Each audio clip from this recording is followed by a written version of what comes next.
Grant Monroe did not knock. He rode through the front gate of Blackthorn Valley Ranch like a man who believed the land already belonged to him, his horse kicking up a long trail of dust across the yard. And he pulled up hard in front of the porch where three ranch hands were sitting after supper. He did not greet them. He looked past them, toward the lit windows of the house, and he said, loud enough for anyone within 50 yards to hear, "Tell the thief inside that her time is up." The youngest of the hands, Lucas Bennett, stood up from his chair.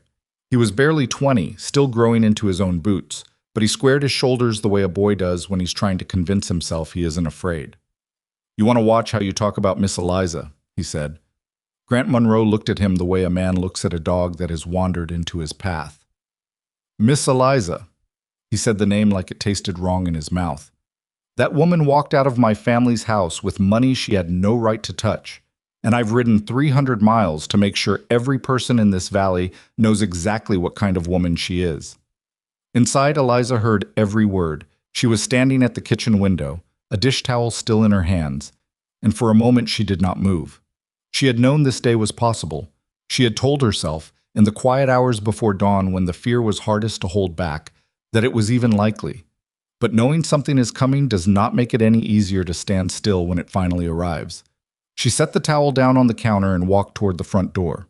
If you've ever been accused of something you didn't do, if you've ever stood in front of people you cared about and watched doubt move across their faces like a shadow, then you already know what Eliza Monroe was carrying when she stepped onto that porch. She had come to Blackthorn Valley with a small suitcase and less than $12. She had left everything else behind: a marriage that ended before it should have, debts that weren't hers to carry, a town that had already decided who she was before she ever had a chance to show them.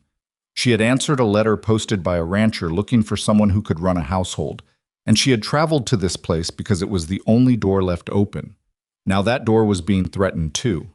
If you found this story, please take a moment to subscribe to this channel and follow along to the very end, because what happens next will stay with you long after it's over. Tap the like button and drop a comment telling us the city and country where you're watching from. These stories have traveled further than I ever imagined, and I want to see how far this one goes. Eliza Monroe arrived at Blackthorn Valley on the third Tuesday of October, on a morning when the sky was the particular gray that means winter is done, discussing its intentions, and has finally made up its mind.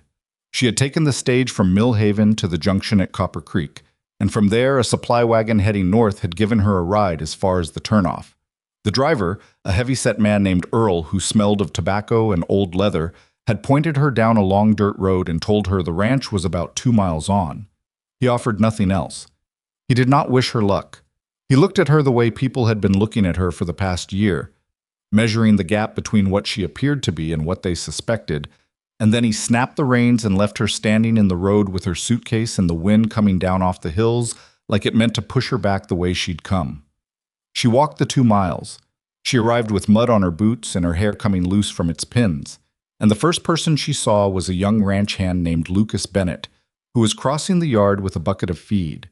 He stopped when he saw her and stared openly, not with any meanness, but with the particular surprise of someone who had not quite believed she would actually show up.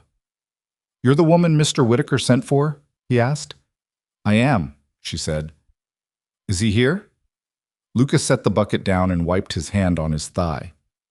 "He's here," he said, in a tone that communicated something she couldn't quite name yet. "He's always here." He picked up the bucket again and nodded toward the house. "Go on up to the porch. I'll let him know." Eliza looked at the house. It was a large structure, built to be impressive, and it still was, from a distance. Up close, you could see the years of neglect, the way you can see the wear on a good coat that's been left out in the weather too long. The porch boards needed attention. The curtains in 2 of the windows were pulled so tight they might not have been opened in months. A clay pot near the front door held the dried skeleton of something that had once been a plant. She stood on that porch for nearly 10 minutes before the door opened. Caleb Whitaker was not what she had expected, though she would have been hard-pressed to say exactly what she had expected. He was somewhere in his mid-40s, solidly built, with the particular kind of stillness that comes not from calmness, but from a man who has trained himself to keep his reactions locked. Somewhere, the rest of the world can't easily reach them. He looked at her without warmth and without hostility. He looked at her the way you look at a piece of equipment you've ordered and are not entirely sure will do the job. "You're Eliza Monroe," he said. "Yes." "You have experience managing a household." "I do." "You understand this is a working ranch, not a hotel, not a boarding house. There are 11 men who eat here twice a day, and they work hard enough that the food needs to be real, and it needs to be enough." "I understand." He studied her for another moment. She did not look away. She had learned, in the years since her husband died and the years after when everything else fell apart, that looking away was a luxury she couldn't afford. "Room and board are provided," he said finally. "Wage is $12 a month. You'll have Sundays to yourself after the noon meal." He paused. "I don't need conversation. I don't need someone to reorganize my life. I need the kitchen running and the men fed." "That's what I came to do," she said. He held the door open and let her in. The kitchen nearly broke her. Not the work itself. Eliza had worked in harder kitchens than this, under worse conditions, with fewer tools. It was the state of it that stopped her in the doorway for a full 30 seconds before she could make herself move. It was not dirty exactly. It was abandoned. There is a difference. A dirty kitchen has been used and neglected. This one had simply been given up on, slowly and completely, by a household that had stopped caring about the ordinary acts of feeding itself with any dignity. The pantry shelves held canned goods, some flour, some cornmeal, salt, a few things she couldn't immediately identify because the labels had faded. A pot hung on the wall with a crack along one side that someone had patched with what appeared to be clay. The cook stove needed cleaning before it could be used properly, and the wood box beside it was nearly empty. She turned to find Lucas Bennett standing in the doorway behind her, watching her take stock of all of it. "Who's been cooking?" she asked. He shifted his weight. "Tom Grady, mostly. He used to work a cattle drive, and he can make a stew that'll keep a man alive, but it's not—" He stopped. "It's not food," she finished for him. He looked relieved that she'd said it instead of him. "It's not really food, no ma'am." Eliza set her suitcase down against the wall and rolled up her sleeves. "Where do you keep the wood?" She worked that first afternoon without stopping, and she kept working after the light changed and she had to light the lamps to see by. She found things on those shelves that had been pushed to the back and forgotten: dried beans, a crock of preserved apples that were still good, a tin of molasses someone had bought and never opened. She found a cast iron skillet hanging behind the door that was better than anything else in the kitchen, heavy and well seasoned, and she held it for a moment with something close to gratitude. She made a real meal. Not elaborate. She didn't have the ingredients for elaborate, but real. Beans cooked with the right amount of salt and a piece of smoked pork she found wrapped in paper at the bottom of the cold box. Cornbread that came out even and solid. The preserved apples heated with the molasses and a little water until they were soft and sweet. When the dinner bell rang and the ranch hands came in from the yard, she was standing at the stove. She did not turn around. She could hear them entering the kitchen behind her, the scrape of boots on the floor, the particular silence of men who are surprised by what they're smelling and don't know yet how to talk about it. Then one of them said, quietly, but not quietly enough, "Is that actual cornbread?" She turned around. There were 9 of them filing in. 2 others were apparently out on a late ride. And they ranged in age from Lucas, who was the youngest by a good margin, to an older man with a gray beard and a measured way of moving, who she would later learn was the foreman, a man named Roy Hatch. They all stopped when they saw her. Not because she was a woman, they had known she was coming, Caleb had told them, but because the table was set and there was real food on it. Roy Hatch looked at the table and then at her, and something in his expression shifted in a way she couldn't quite read. "Ma'am," he said, and took off his hat. The rest of them followed his lead. Caleb came in last. He stood in the doorway for a moment, and she watched him take in the scene the same way she'd watched him take her measure on the porch, carefully, giving nothing away. He looked at the table. He looked at her. Then he walked to his chair at the head of the table and sat down without a word. That first night, every plate came back empty. She had not expected to sleep well. She rarely did in new places, but exhaustion made the decision for her, and she woke before dawn with the particular alertness of someone whose body has learned to get up and start working before her mind has finished convincing itself it's time. She dressed and went to the kitchen and built the fire back up and started the coffee. Lucas found her there when he came in for water at 5:30. and he stopped in the doorway exactly the way he had the night before, caught between coming in and retreating. "You don't have to be up this early," he said. "Mr. Whitaker doesn't expect—" "Mr. Whitaker told me the men work hard and they need to eat," she said, without turning from the stove. "Hard work starts early. So does breakfast." She heard him pull out a chair and sit down, and she heard the specific sound of a young man deciding to stay somewhere he felt welcomed. She had heard that sound before. She knew what it meant and what it cost people to make it. "How long have you been here?" she asked. 2 years this spring," he said. "Came from a place called Duster Creek. My mother passed when I was 15, and my father—" He paused. "He was a complicated man. Most fathers are." "Yes, ma'am." Another pause. "Are you from somewhere around here?" "No, I came from Mill Haven originally. Before that, a little town outside of Alderton that most people have never heard of." She turned and set a cup of coffee in front of him. "Drink that before the others come in, and there's competition for it." He wrapped both hands around the cup, and she saw, in the way he held it, something of the boy he'd been not so long ago.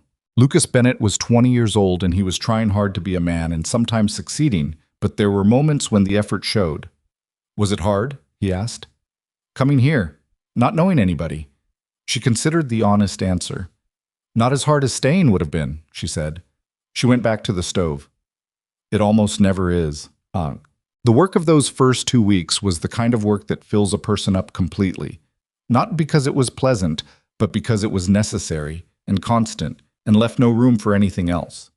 She cleaned the kitchen properly on the 3rd day, a job that took most of the morning and revealed, among other things, a second cast iron pot pushed under a shelf that nobody had bothered to retrieve. She organized the pantry and made a list of what they needed and gave it to Roy Hatch, who looked at it with the expression of a man confronting something slightly accusatory. "We don't usually—" he started. "I know you don't," she said. "But now you do." He looked at her for a moment, then folded the list and put it in his shirt pocket. "I'll see what we can do at the supply run Thursday." She discovered that the ranch hands had been eating in shifts because there hadn't been enough food to bring them all in at once. She put a stop to that on the 5th day, reorganizing portions and expanding the evening meal so that everyone ate together. Roy Hatch told her afterward that the last time all the men had sat down at the same table was more than a year ago, before the old housekeeper had left, and before things had gotten the way they'd gotten. She didn't ask what the old housekeeper had left for, or what things getting that way had looked like in practice. She had learned that the spaces people don't fill in are often the ones that matter most, and you push into them at your own risk. What she did instead was cook. She cooked carefully and with attention, working with what she had, learning the preferences of the men without asking directly. Lucas liked his coffee black and too strong. Roy Hatch had some trouble with anything heavily salted. A young man named Carter Webb ate more than anyone else and was quietly embarrassed about it. She adjusted. She paid attention. That was the whole of what she could offer, and she knew it. But she had learned that attention, given consistently and without judgment, was rarer than most people admitted. On the 12th day, Caleb Whitaker came into the kitchen at mid-morning for the first time. She heard his boots on the floor and turned, surprised, because in the 12 days she'd been there, he had only ever appeared for meals. He stood near the doorway, as if he hadn't entirely committed to entering. "The men are eating better," he said. "Yes." "Roy says the supply costs haven't gone up that much." "They haven't. I've been working with what's already here." There was more than anyone realized. He was quiet for a moment. He looked at the stove, at the organized shelves, at the scrubbed table. Something moved in his expression and then stopped, like a door swinging open an inch and then being pulled shut again. "Where did you learn to cook like this?" he asked. "My mother," she said, "and necessity. The two are usually related." He almost smiled. She was fairly sure of it, though he turned away quickly enough that she couldn't be certain. "There's a section of fence on the south quarter that needs work," he said, as if that followed from what she'd said, as if that made sense. "I'll be out most of the day." "I'll have the evening meal ready at 6, she said. He nodded and left. She stood there for a moment after he was gone, listening to the quiet. Then she turned back to the stove. The first time she saw what the grief had done to him was 3 weeks into her time at Blackthorn Valley, and it happened the way most important things happen, not in a dramatic moment, but in an ordinary one, when neither of them was prepared for it. She had been moving a trunk of linens from the upstairs storage room to the hall, and in pulling it away from the wall, she had knocked a wooden box from a shelf. It had hit the floor and the lid had come open, and inside were photographs. She knew immediately she should put the lid back and leave them where they were. She began to do exactly that. But one of the photographs caught her eye because it was sitting face up on top of the others, and the woman in it was laughing in the particular way that women laugh when they have completely forgotten there's a camera in the room. She was not beautiful in a conventional way. She was striking. She had dark hair and an expression of such complete aliveness that the photograph seemed almost inadequate to hold it. Caleb's voice came from behind her. "Put it back." She set the photograph in the box and closed the lid without turning around. "I knocked the box over by accident. I'm sorry." A long pause. She heard him pick up the box and set it back on the shelf. He did not leave. She still did not turn around. "Her name was Margaret," he said finally. His voice was absolutely flat, which told her more about how much it cost him to say it than any other tone would have. "She died 4 years ago. Fever. It took 3 weeks. Another pause. "She was the one who made this house a home. After she was gone," he stopped. "You didn't see the point," Eliza said. She heard him exhale. It was not quite a sigh and not quite anything else. "I had a ranch to run," he said, which was not an answer, and both of them knew it. "The men noticed," she said. "They didn't say so, but they noticed."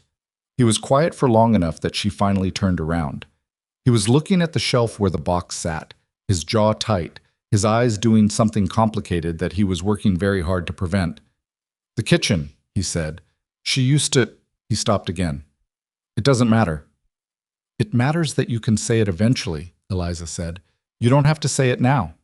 He looked at her then, with an expression she couldn't entirely decode, something between surprise and a guardedness so deeply habitual it had become part of his face. He nodded once, very slightly, and walked out of the room. She stood there in the hallway alone for a moment. Then she carried the trunk of linens to where it needed to go and went back downstairs to start the noon meal.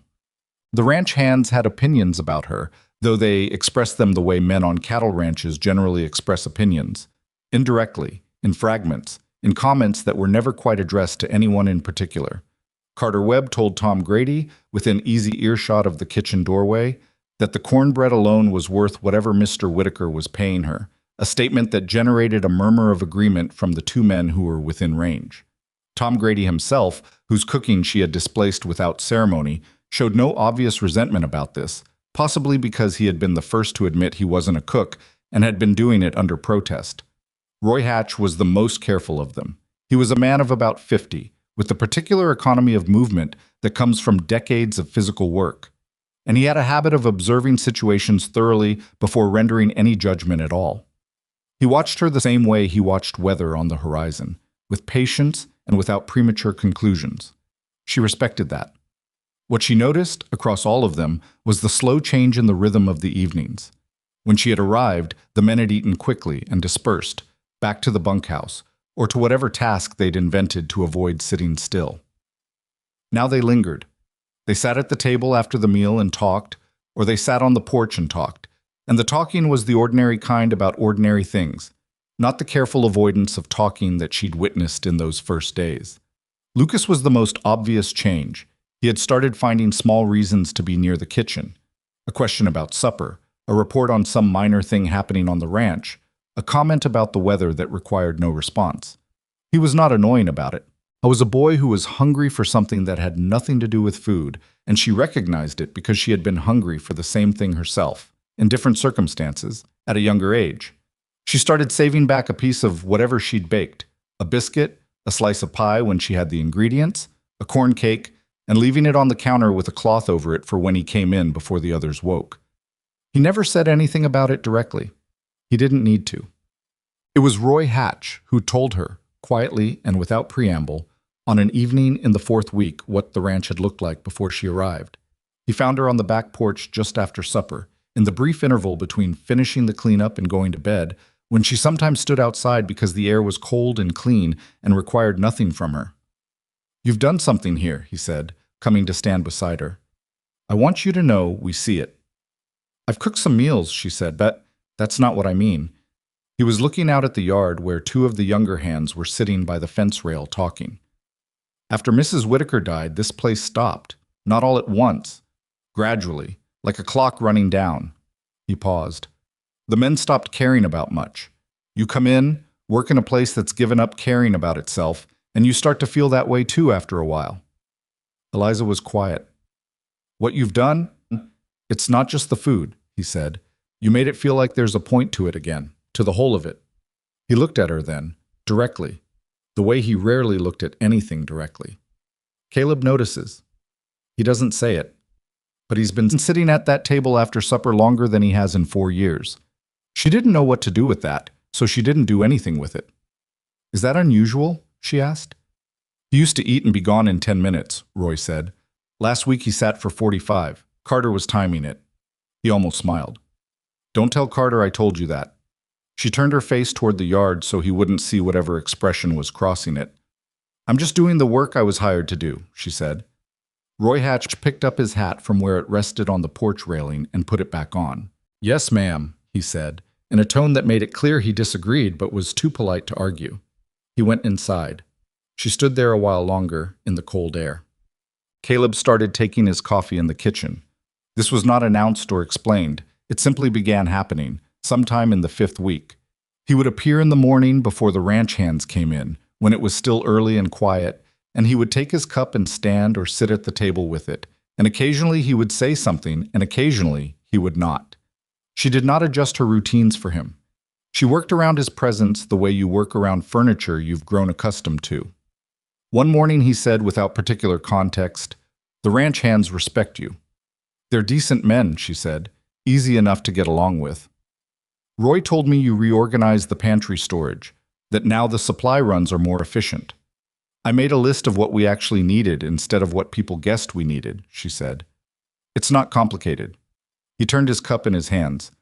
"Most things that aren't complicated take someone willing to actually do them," he said. She looked at him. He was looking at his coffee. "Where did you work before this?" he asked. She considered how much of the answer to give. "I managed a household outside of Millhaven for 2 years before my husband passed. Before that, I'd done piecework, some cooking for a boarding house, some mending." She paused. "Nothing you'd call a career, mostly surviving." "Surviving is underrated," he said. "Yes," she said. "It is." He finished his coffee and set the cup on the table and left for the yard. She stood at the stove for a moment after the door closed, aware of a feeling she didn't entirely trust, and chose, for the time being, to leave unnamed. Grant Monroe rode into the yard on a Thursday. Eliza was at the kitchen window when she heard the horse and looked out and saw him.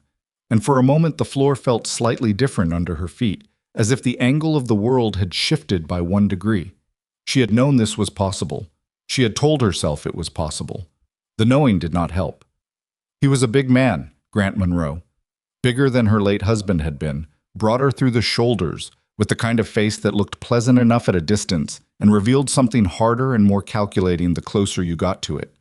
He rode through the gate without slowing, and he pulled up in front of the porch where Lucas and 2 others were working on a section of railing. Lucas stood up when he saw the stranger. He had the instinct, she had noticed, of someone who learned early to watch for trouble. Grant looked at the house. He looked at it the way a man looks at something he believes he's owed. "I'm looking for a woman named Eliza Monroe," he said.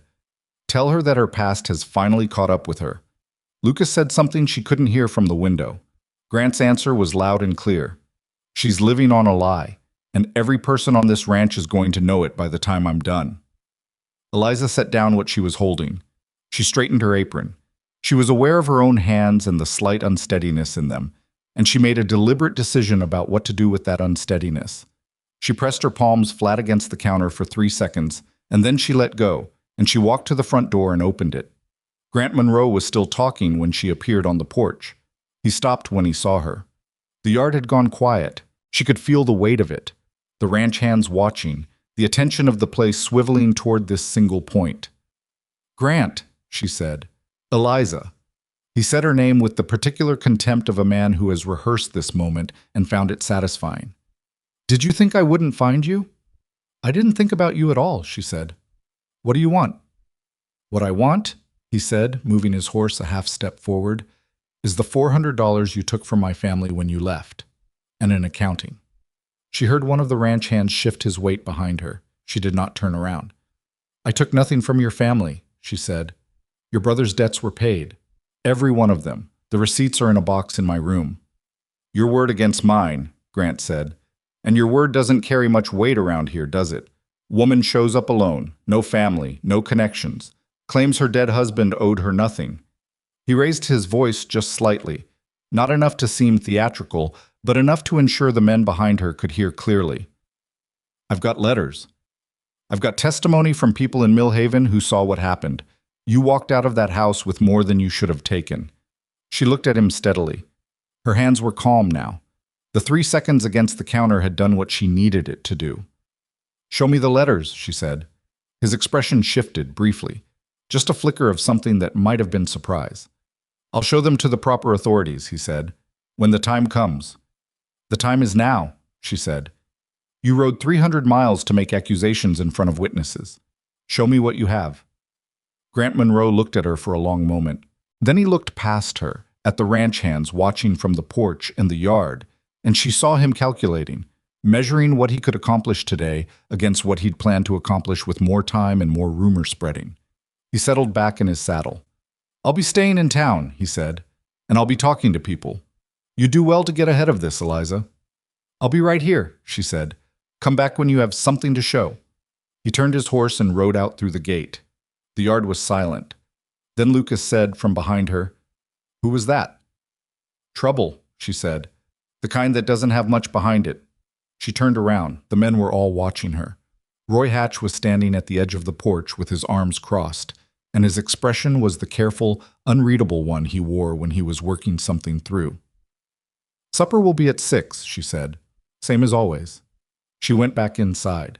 She stood in the kitchen alone and she pressed her hands flat on the counter again, harder this time, and she stayed there for a while. She had told them the truth. Grant Monroe's accusations were built on nothing. She had the receipts. She had the ledger her husband had kept, and the bank records and the signatures. What she did not know, what she had no way of knowing yet, was whether any of that would matter at all, against a man willing to spend enough time and effort and money convincing people that the woman they'd begun to trust was not what she appeared to be. She heard Caleb's boots on the porch. She heard him stop at the door. She did not turn around yet.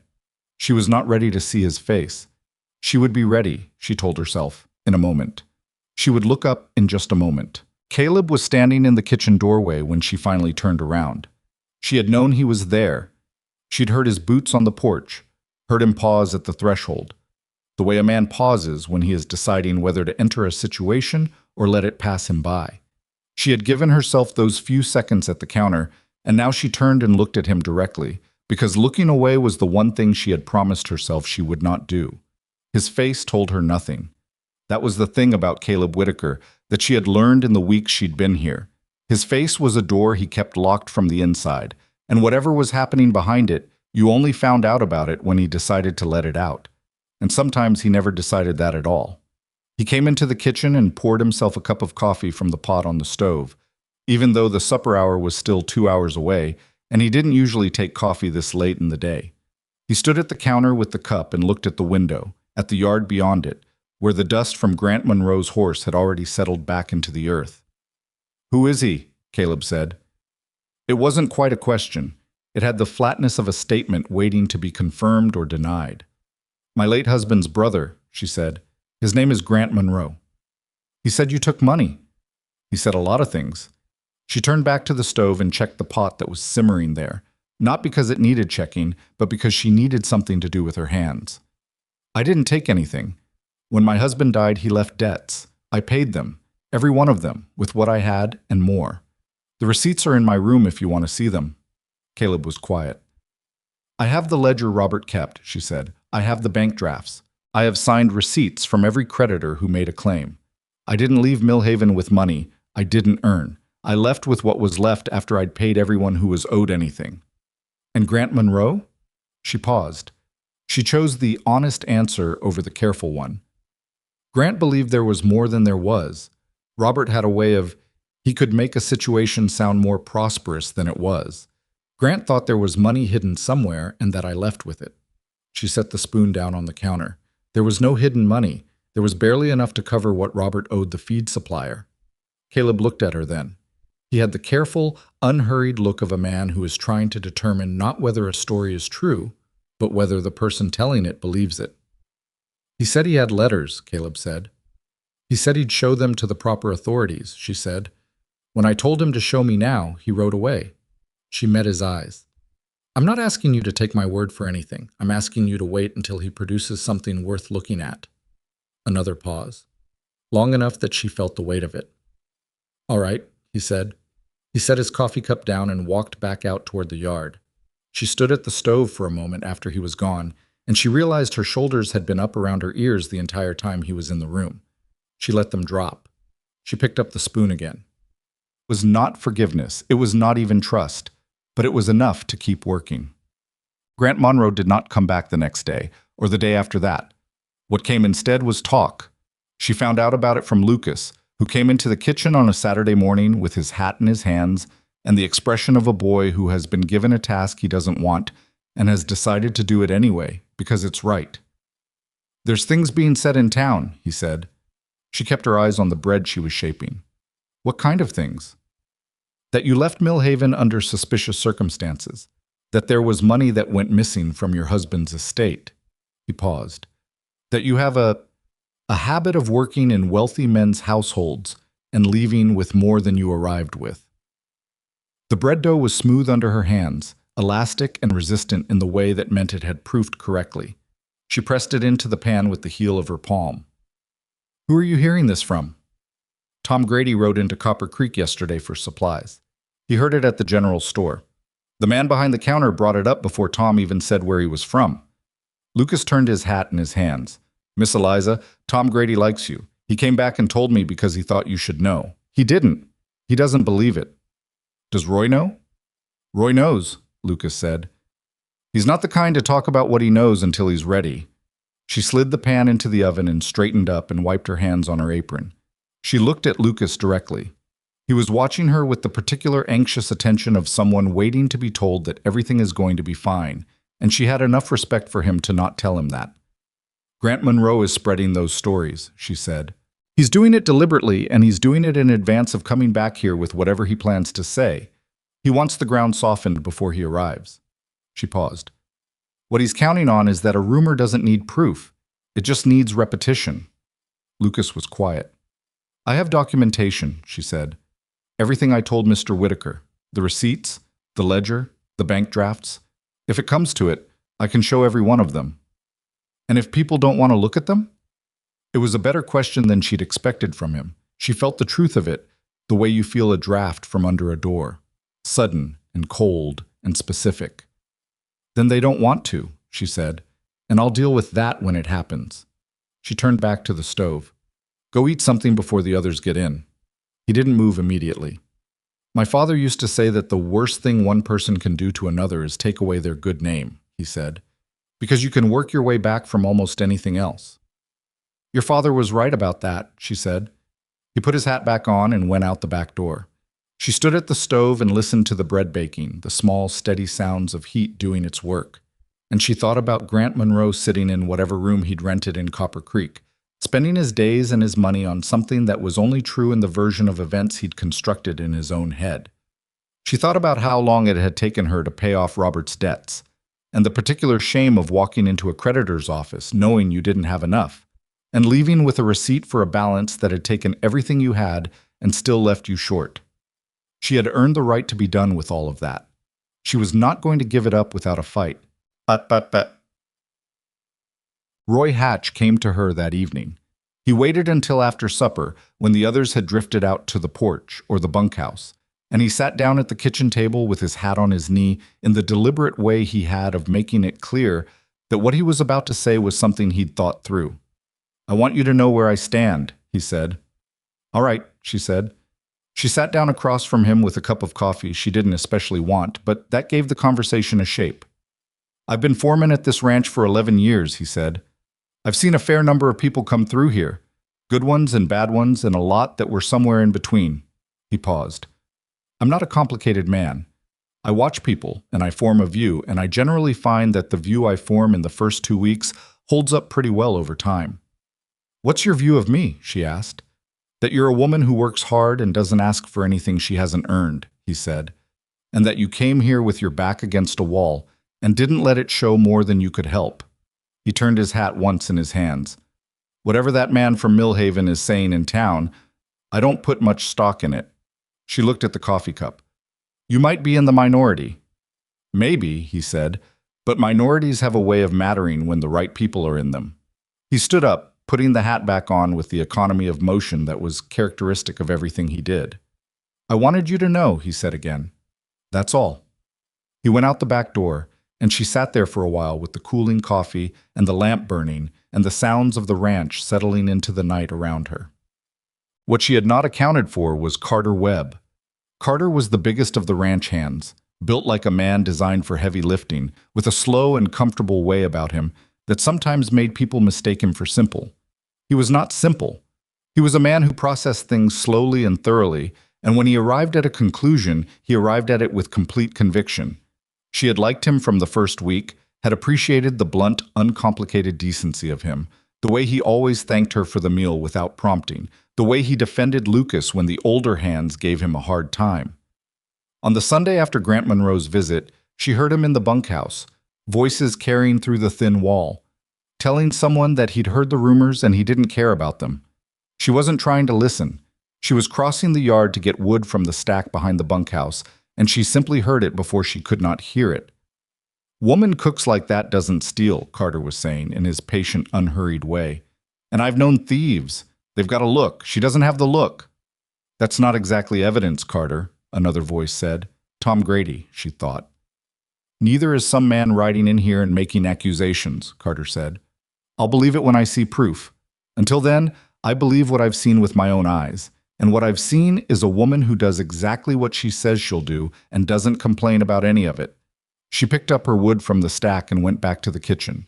She stood at the stove for a moment, aware of something in her chest that was not quite emotion, but was adjacent to it. She had learned not to need other people's belief in her. She had learned it the hard way, in the years after Robert died, when the people who'd been friendliest to her face had been the quickest to step back and leave space between themselves and any trouble she might bring. She had made herself into someone who didn't need it. But it turned out that not needing something and not feeling the presence of it when it arrived were two different things entirely. Caleb was different in the days that followed Grant Monroe's visit. Not dramatically, not in a way she could have pointed to and described precisely if someone had asked her to. But she noticed it. She noticed it the way you notice a slight change in the temperature of a room, not always conscious of it, but aware, in some part of yourself that is older than thought, that something has shifted. He was more careful around her. That was the closest she could come to naming it. He had always been contained, always kept his distance, but the containment had been neutral before. The distance of a man who had closed himself off from everyone equally and without malice. Now the distance felt deliberate in a different way, as if he were maintaining it, not because it was his habit, but because he had decided it was necessary. She did not ask him about it. She was not going to ask him about it. What she did instead was what she always did. She worked. She got up before dawn and she built the fire and she started the coffee and she cooked breakfast and she managed the pantry and she kept the kitchen in the state it needed to be in and she fed 11 men twice a day and she did it without complaint and without ceremony and without asking anyone to notice. And she watched the doubt moving through the ranch the way you watch weather moving across a flat plain, visible from a long way off, coming anyway, nothing to do about its approach, except decide how you're going to stand when it arrives. It was Lucas who told her about the conversation in the bunkhouse that she hadn't been present for. He was uncomfortable about it, she could tell. He had a way of working up to things he didn't want to say that involved a series of increasingly circuitous approaches to the subject, and she had learned to wait him out rather than push, because pushing only made the circuitousness worse. They were in the kitchen on a Wednesday evening, 2 weeks after Grant had ridden through. She was putting things away after supper, and he was sitting at the table, supposedly mending a piece of harness, though the mending had slowed to a stop about 10 minutes earlier. Tom Grady said something last night, he said finally, after supper, when most of the men had gone. What did he say? He said, Lucas put the harness down. He didn't say it mean. He was just He was wondering aloud. He said there's a lot of smoke for there to be no fire. That Monroe wrote a long way to make accusations, and that usually when a man does that, he's got a reason. Eliza set the tin she was holding on the shelf. What did the others say? Carter told him to mind himself. Lucas paused. Roy didn't say anything. He just looked at Tom until Tom stopped talking. And the others? I think some of them are... I think they're not sure what to think. He picked up the harness again, looking at it rather than at her. I know you've got the documents, the receipts and everything, but people don't always want to see documents, she said. Right. He set the harness down again. Miss Eliza, if it gets worse, what will you do? She thought about it honestly. It was a question she had been turning over in her own mind for 2 weeks, in the early hours before the household woke, when the dark gave her permission to be afraid. I'll do what I've always done, she said. I'll stay until I can't, and when I can't, I'll go. You don't want to go, he said. It wasn't a question. No, she said. I don't. He was quiet for a moment. I don't want you to go either, he said, in the direct and slightly awkward way of a young man who has decided to say the true thing and is not entirely comfortable with the experience of saying it. The ranch is different with you here. Better. He paused. I'm better. She looked at him. This boy who had come from a difficult man and a dead mother and a place called Duster Creek and had made himself, through sheer determination, into someone decent. And she felt the same thing she'd felt in the yard when she heard Carter defending her, the thing that was not quite emotion but was so close to it that the distinction felt pedantic. You were already better, she said. You just needed somewhere to put it. He picked up the harness for the 3rd time, and this time he actually started mending it, and she finished putting the kitchen in order, and neither of them said anything else, which was exactly the right amount. Caleb came to her on a Thursday morning with a look on his face that she recognized from the day Grant Monroe had ridden in, the contained, careful expression of a man carrying something he hasn't decided what to do with yet. She was at the stove. She heard him pull out a chair at the kitchen table and sit down, which was unusual enough that she turned around. He had a folded piece of paper in his hand. A letter came, he said, addressed to me, from someone in Millhaven. She waited. I don't know who sent it. No name. It says... He unfolded the paper and read from it in a flat, careful voice. The woman you've hired is not who she claims to be. She left Millhaven owing debts to 3 families and disappeared before she could be made to account for them. Monroe is owed what she took. He folded the paper again. There's no signature. She looked at him steadily. Her hands were loose at her sides. She had decided sometime in the 2 weeks since Grant rode in that when this moment came, and she had known it would come in some form or another, she was going to meet it standing still. Unsigned letters, she said, written to someone who hasn't met me, about accusations that can't be proven because they're not true. She paused. What do you want me to say, Caleb? It was the first time she had used his first name. She wasn't sure she had intended to. She saw something shift in his face at it. Not offense, nothing like that. Something more complicated. I want to understand why a man rides 300 miles and writes letters to strangers, he said. Because he didn't get what he wanted when he came here directly, she said. I told him to produce proof and he couldn't, so now he's working from a different angle. He's trying to build the case out of other people's willingness to believe it instead of out of evidence. She pulled out the chair across from him and sat down, because this was not a conversation she wanted to have standing at a stove. I can show you everything I have, the receipts, the ledger, the bank drafts. I kept every piece of paper from the settlement of Robert's estate because I knew this was possible, not from Grant specifically, but from someone. He looked at her. The paper sat on the table between them. Why did you know it was possible? He asked. It was a fair question. She answered it honestly. Because Robert was a man who lived at the edge of what he could afford and convinced himself he lived beyond it. When he died, there were people who believed there was more to the estate than there was. Some of them were creditors, some of them were family. She paused.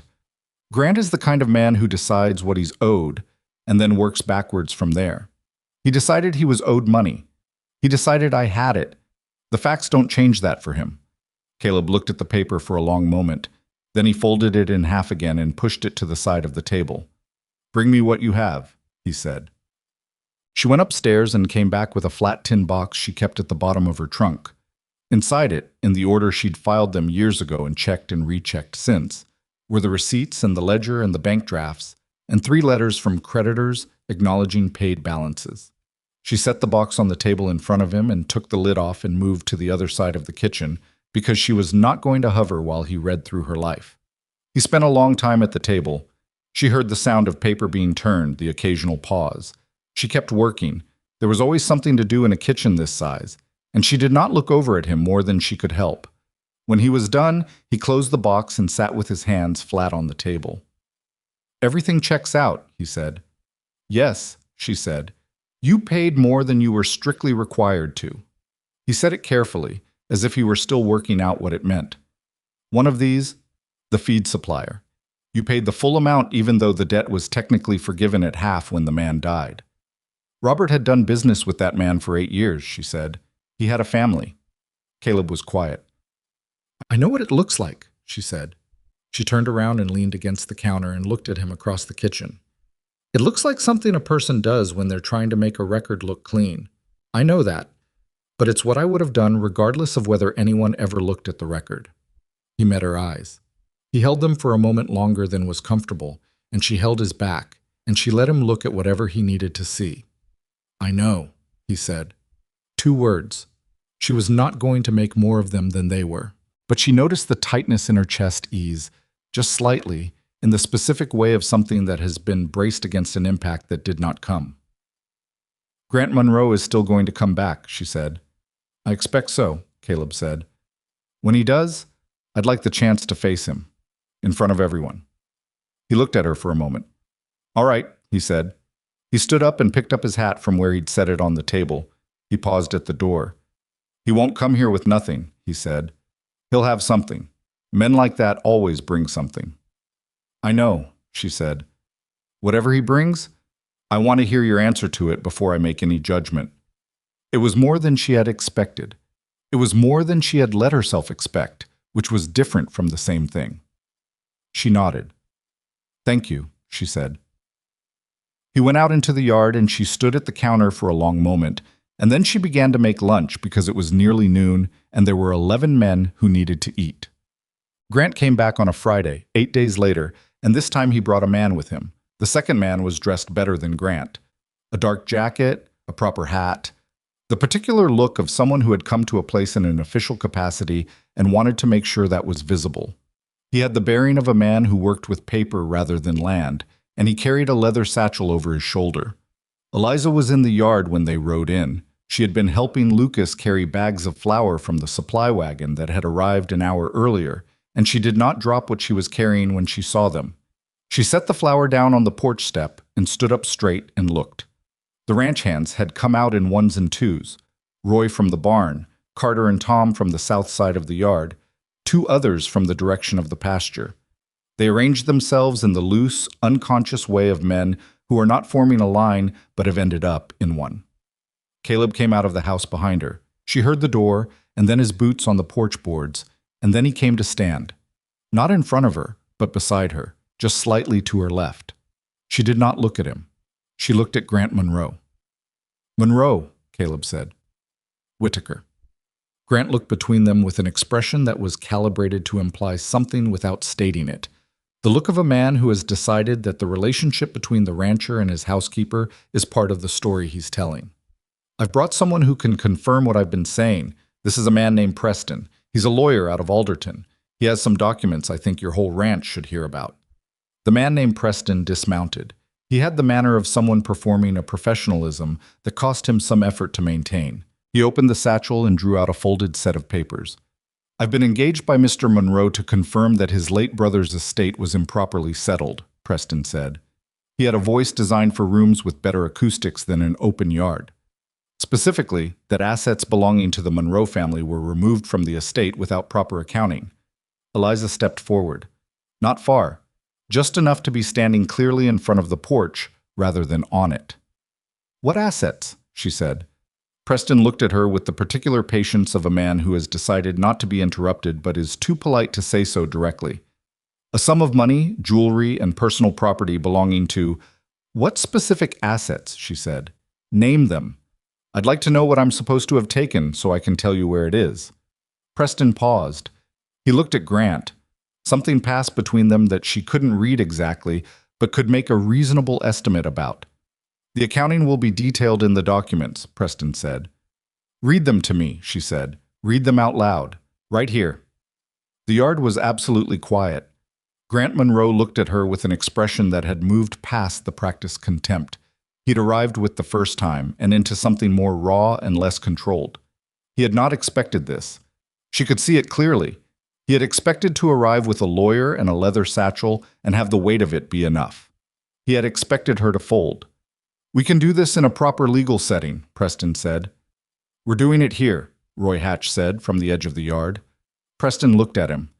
Roy's face was entirely still. Carter Webb, standing 3 feet to Roy's left, crossed his arms across his chest with the slow deliberateness of a man who is making a point with his body. Preston looked back at his documents. He turned through several pages with the slightly too deliberate motion of a man buying time. The estate, he started. The estate of Robert Monroe was settled in full in March of 1884, Eliza said. I have the receipts. I have the ledger my husband kept, and the correspondence with his creditors, and the signed documentation of every transaction made during the settlement. She looked at Grant directly. I kept all of it, because I knew this was possible. Grant's jaw tightened. She's lying, he said. She had help covering her tracks. From who? She said. Name the person who helped me. Tell me who I bribed and when and for how much, and I'll find a way to answer it. He had nothing. She could see it the same way she'd seen it the first time he came. The slight widening of the eyes that a man covers quickly, the micro-adjustment of his posture, the reaching for the next thing to say before he's properly assessed whether the current ground will hold him. I have witnesses in Mill Haven, he started. Names, she said. Give me the names. Caleb stepped forward. Not in front of her, beside her, exactly where he'd been standing when they came out of the house. He looked at Grant Monroe with the flat, measuring gaze of a man who has made a decision and is finished re-examining it. Monroe, he said, you've come to my land twice now with accusations and no proof. You've sent unsigned letters. You've brought a lawyer with documents you won't read aloud. He paused. This woman has been on this ranch for nearly 2 months. She has worked hard and honestly, and she has earned the trust of every person standing in this yard. Another pause, shorter. You haven't earned anything except my patience, and that's run out. Grant looked at him. The calculation was visible. Grant Monroe, measuring Caleb Whitaker the way men measure each other when they're trying to determine whether the battle is winnable or whether they've already lost it. You're protecting her because, Grant started. I'm protecting my ranch from a man who is trying to destroy someone who doesn't deserve it, Caleb said. That's what I'm doing. The yard held its silence. Preston put his documents back in the satchel. He did it slowly, with the deliberate tidiness of a man who is trying to preserve some semblance of the dignity with which he arrived. He mounted his horse without looking at anyone. Grant Monroe stayed on his horse for a long moment, looking at Eliza with an expression that had given up pretending to be anything other than what it was. The look of a man who has not gotten what he came for and cannot believe it. This isn't over, he said. Yes, it is, she said. He pulled his horse around and rode out through the gate, and Preston followed him, and the sound of their horses faded down the road toward town, and then the yard was quiet, in the particular way that a yard is quiet after something that was tightly wound has finally let go. Lucas exhaled from somewhere behind her. She heard Carter Webb say, very quietly, something that she didn't catch, but that produced a short bark of relieved laughter from Tom Grady. She stood in the yard and looked at the empty gate, and felt the weight of the past 3 weeks sitting somewhere between her shoulder blades. It was not over the way she'd told Grant it was over. She knew that. He would leave the territory or he would not, and if he didn't, there would be other angles and other attempts, because men like Grant Monroe had a difficult time letting go of what they believed they were owed. But he had come here twice and failed twice, and the second failure had been witnessed, and that mattered in ways that would be harder to undo than he realized. She turned around. Caleb was still standing beside her. He looked at her without the locked expression she had grown used to, or not without it exactly, but with something underneath it that was visible in a way it hadn't been before. The way the structure of a thing becomes visible when the surface is worn thin enough. He did not say anything. She did not say anything either. She picked up the bag of flour from the porch step and carried it inside. The flour bag sat in the corner of the kitchen where she'd put it, and she did not immediately open it. She stood at the counter and pressed her palms flat against the wood, not the way she had the first time Grant rode in, bracing against fear, but the way you press your hands against something solid when you need to confirm that solid things still exist. The yard outside had returned to its ordinary sounds: boots on packed earth, someone calling to someone else about the horses, the particular creak of the barn door that she had stopped hearing after the first week and was now hearing again, the way you hear things clearly in the moments after attention breaks. She built the fire up in the stove and started on the noon meal because it was nearly noon and there were 11 men who needed to eat, and that had not changed simply because Grant Monroe had ridden out through the gate. She was chopping onions when Roy Hatch came in.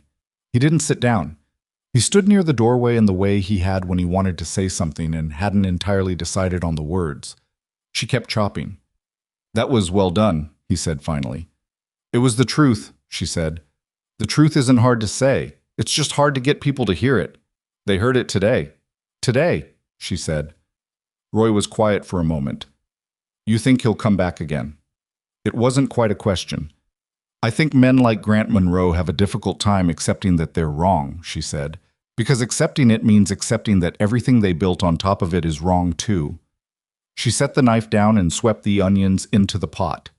"He'll find another angle, or he'll give up. I don't know which." Roy turned his hat once in his hands. "Caleb won't let him set foot on this property again." "Caleb won't always be standing in the yard," she said. She picked the knife back up. "And Grant knows that." The angle Grant Monroe found was not the one she'd anticipated. She had been watching for another visit, another letter, another lawyer with a satchel. What she had not been watching for was the woman who appeared at the ranch on a Tuesday afternoon 3 weeks after the confrontation in the yard. Her name, she said, was Dorothy Crane. She was somewhere in her 60s, neatly dressed, with the particular kind of composed stillness that belongs to women who have spent many years making themselves difficult to read. She arrived on a hired wagon from Copper Creek and asked at the gate for Eliza Monroe. Lucas came to find her in the kitchen, and his face carried enough information that she wiped her hands and went out to the porch without asking too many questions. Dorothy Crane was waiting at the bottom of the porch steps. She looked at Eliza with an expression that was not hostile but was careful, the expression of someone who has been given a version of a story and is attempting to reconcile it with what she sees in front of her. "Miss Monroe," she said. "Mrs. Crane," Eliza said. She did not know the woman, but she recognized the name. Dorothy Crane was the widow of George Crane, who had been one of Robert's creditors, one of the ones she had paid, fully. "Would you like to come in?" Dorothy Crane came up the porch steps and followed her into the kitchen, and Eliza poured coffee and set it in front of her and sat down across from her and waited. "Grant Monroe came to see me," Dorothy said. She held her coffee cup with both hands but did not drink from it. "He came 3 weeks ago before. I understand there was some kind of confrontation here." "There was," Eliza said. "He told me that you had stolen money from his brother's estate, that my late husband was owed a balance that you never paid." Dorothy paused. "He told me there were documents proving it." Eliza kept her face even. "What documents did he show you?" Dorothy looked at her coffee cup. "He didn't show me anything specific. He said the proof was being gathered." She paused again. "I told him that as far as I knew, my husband's debt had been paid in full. I have the receipt." Eliza went still. "I know you paid it," Dorothy said. "I signed the receipt myself. George was ill by then and couldn't. I handled the estate in those last months." She finally looked up. "I'm not here because I believed Grant Monroe. I'm here because I thought you should know he's been visiting people in Mill Haven, going through a list, I think. People who had dealings with Robert." "How many people?" Eliza asked. "At least 4 that I know of, possibly more." Dorothy set her cup down. "Most of them won't be persuaded by him. The ones with receipts know the story. But there are 1 or 2 who Robert owed money to a man named Addison Price, who died before the debt was settled. His son inherited the claim, and I don't believe you ever dealt with the son directly." "The claim was legally extinguished when Addison Price died without filing properly," Eliza said. "I had a lawyer confirm it." "Yes, but the son doesn't know that, or doesn't accept it. And Grant Monroe is... Dorothy stopped. Grant is a persuasive man when he wants to be. He has a gift for making people feel that they've been wronged. Eliza looked at the woman across from her. Dorothy Crane had driven a considerable distance to bring her this information, and she had not had to do that. "Why are you telling me this?" Eliza asked. Dorothy looked at her directly for the first time since she'd sat down. "Because I watched you walk into every creditor's office in Millhaven after your husband died and do the right thing, even when no one was making you do it, even when doing it left you with almost nothing." She paused. "I've watched a lot of people handle grief and debt and the particular mess that a dead husband can leave behind. Most of them don't handle it the way you did." She picked up her coffee cup again. "I don't like seeing a woman punished for doing the right thing." Ocho. Dorothy Crane stayed for lunch. She ate with Roy Hatch and Lucas and two of the other hands who came in from the morning's work. And she was easy company in the manner of a woman who has lived long enough to be comfortable almost anywhere. She left in the early afternoon with her hired wagon and her composed stillness. And Eliza stood on the porch and watched her go and felt the shape of what she'd been told settling into something she could actually examine. Grant was building something. He was building it carefully and from a distance, and the confrontation in the yard, which she had believed at the time was a kind of resolution, had apparently only redirected him. He had come here twice and failed twice, but he was not the kind of man who understood failure as information. He understood it as an obstacle. He was going around it. She went inside and sat at the kitchen table with a piece of paper and wrote down everything Dorothy had told her. She was not sure what she was going to do with it yet, but she had learned in the years since Robert died that the things you failed to write down had a way of becoming the things you could not prove. She was still sitting there when Caleb came in from the afternoon work, later than usual, with dust on his jacket and the look of a man who had been doing something physically demanding for longer than was strictly advisable. He stopped when he saw her at the table with the paper and pen. "What's that?" he asked. She told him about Dorothy Crane. He listened without interrupting, which she had come to understand was his version of close attention. He poured himself coffee and stood at the counter and listened to the whole of it, and when she was done, he was quiet for a moment in the particular way that meant he was running through the information rather than formulating a reaction to it. "Addison Price's son," he said. "Daniel Price," she said. I've never met him. I dealt with his father before he died, and the claim was extinguished legally, but if Grant has convinced him that he has an uncollected debt, he could file a legal complaint," Caleb said. "He could." She paused. "A legal complaint isn't the same as proof, but it's something a lawyer could make noise with, and noise has a way of sounding like substance when you're not close enough to examine it." Caleb set his coffee cup down. He looked at her across the kitchen with the expression that had been showing itself more and more in the weeks since the confrontation, the one she'd described to herself as the locked door, with something visible underneath. He had stopped locking it quite as thoroughly as he had in the beginning, and she was not sure whether he was aware of that or not. "There's something I haven't told you," he said. She waited. "Last week when I was in Copper Creek for the supply run, I heard some talk." He paused, and the pause had the quality of a man deciding how to say a thing rather than deciding whether to say it. "At the feed store. Two men talking. I don't think they knew who I was. They were saying that Grant Monroe had been telling people that..." He stopped again. "Tell me," she said, "that you had worked your way into my confidence, that you were here under false pretenses, that when the time came, you'd leave with whatever you could take." He said it flatly, the way he said things that cost him something. "And that I was too..." He stopped a second time. "Too what?" "Too taken with you to see." The kitchen was very quiet.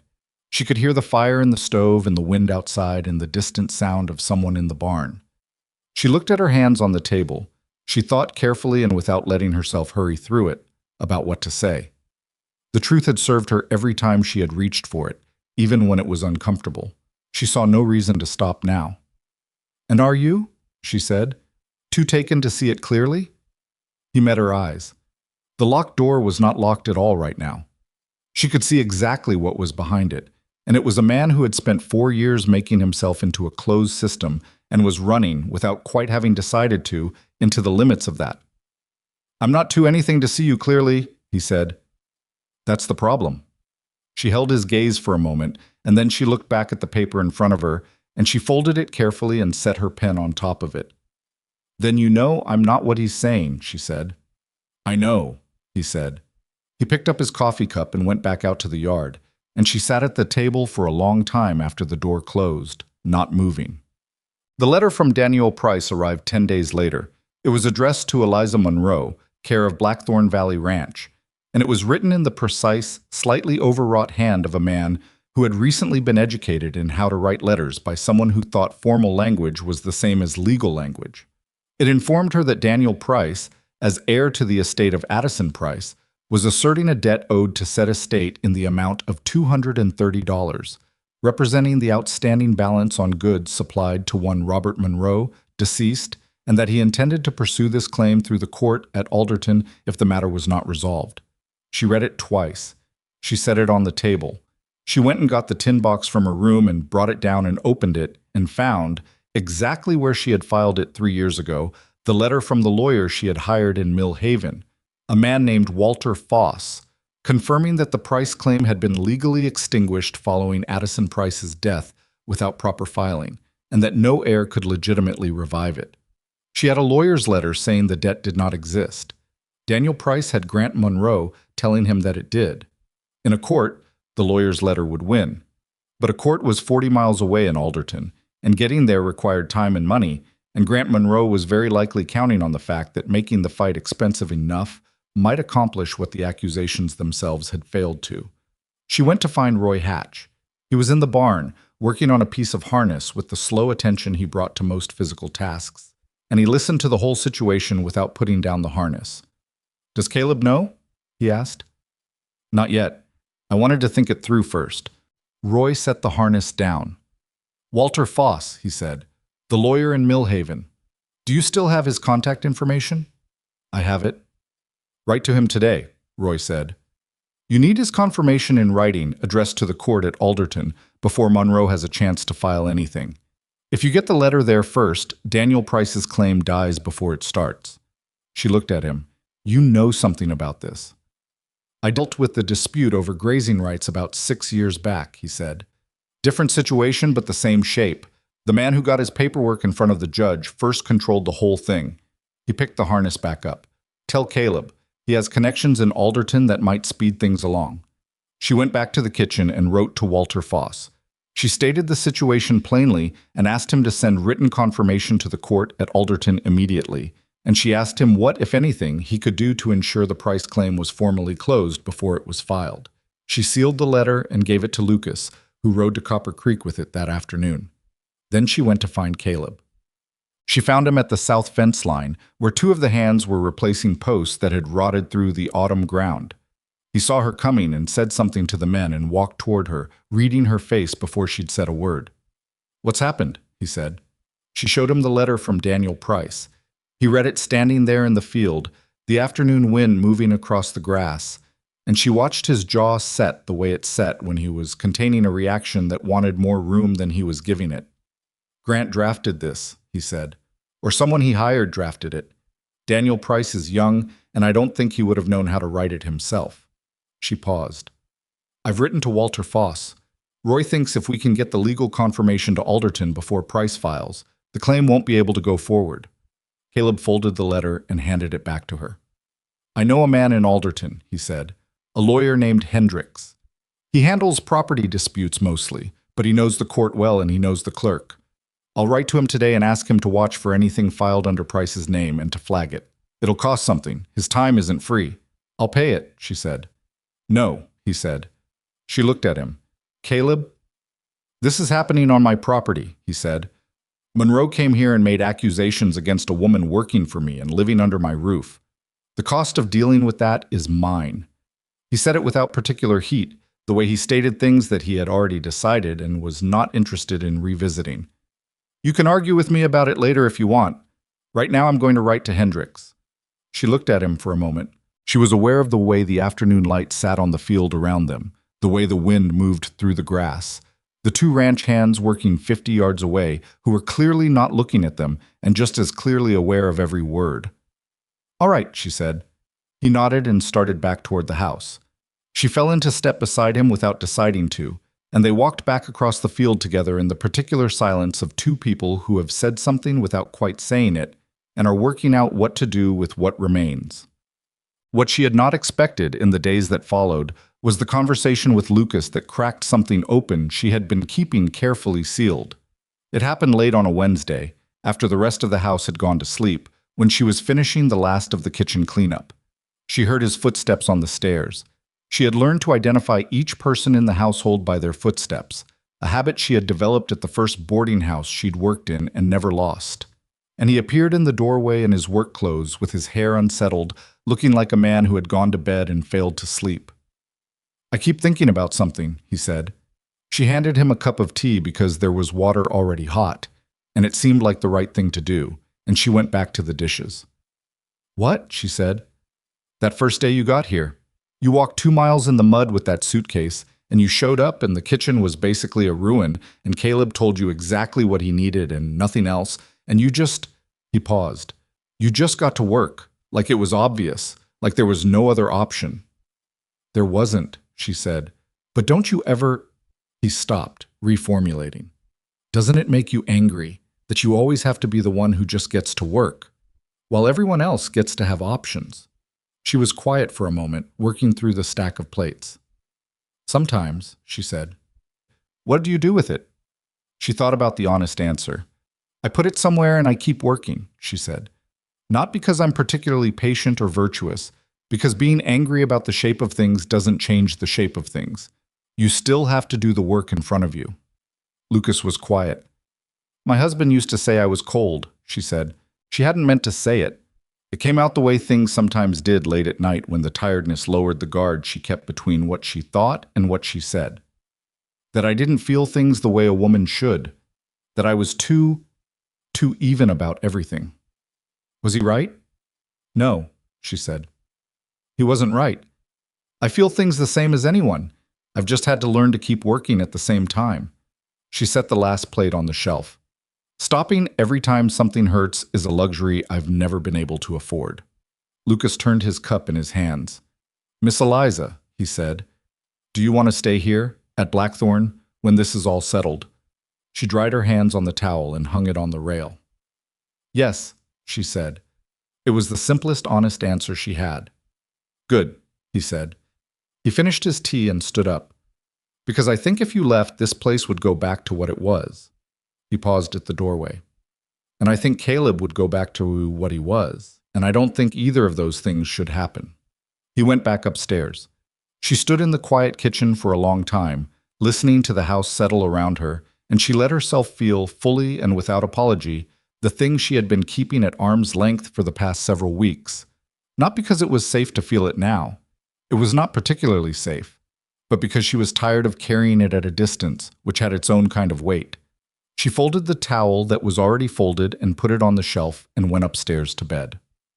The reply from Walter Foss came in 12 days. It was thorough and direct, in the manner of a man who had been practicing law long enough to know that brevity was the cousin of clarity. He confirmed the extinguishing of the price claim in language that left no ambiguity, and he enclosed a certified copy of the original correspondence that had settled the matter in 1884. He also noted that he had taken the liberty of sending a duplicate of the same documentation directly to the clerk of the court at Alderton, at no additional charge because, as he put it, he had watched Eliza Monroe settle her husband's estate with more integrity than he had witnessed from most people he dealt with professionally, and he was glad to be useful to her. She sat at the kitchen table and read the letter 3 times. Then she went to find Caleb.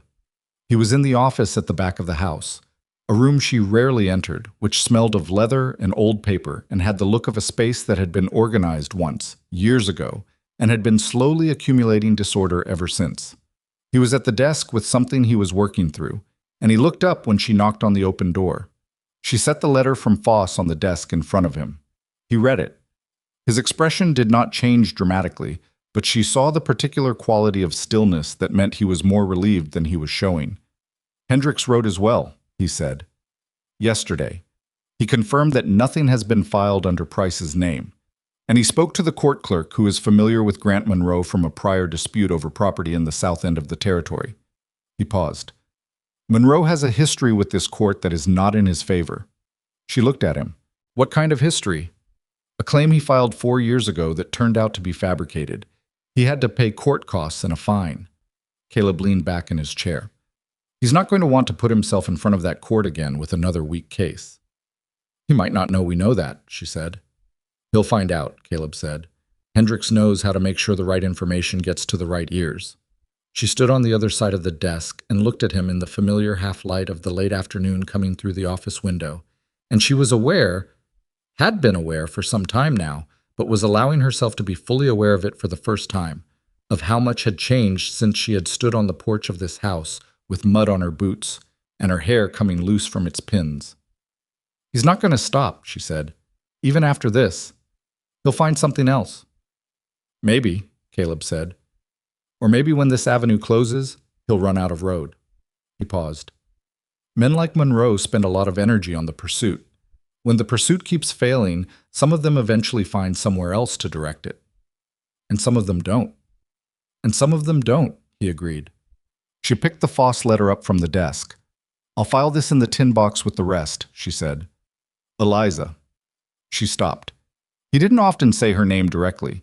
He usually began sentences aimed at her without it, in the way of a man who found the intimacy of first names more exposure than he was comfortable with. Whatever happens with Monroe, whatever he tries next, you don't have to handle it alone. He said it in the same flat, careful voice he used for things that cost him something. You've been handling it alone because that's what you're used to. You don't have to be used to it here.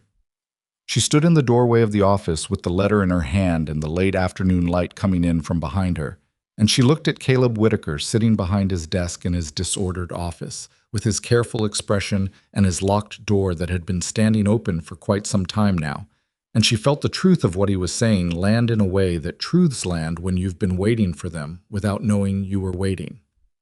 All right, she said.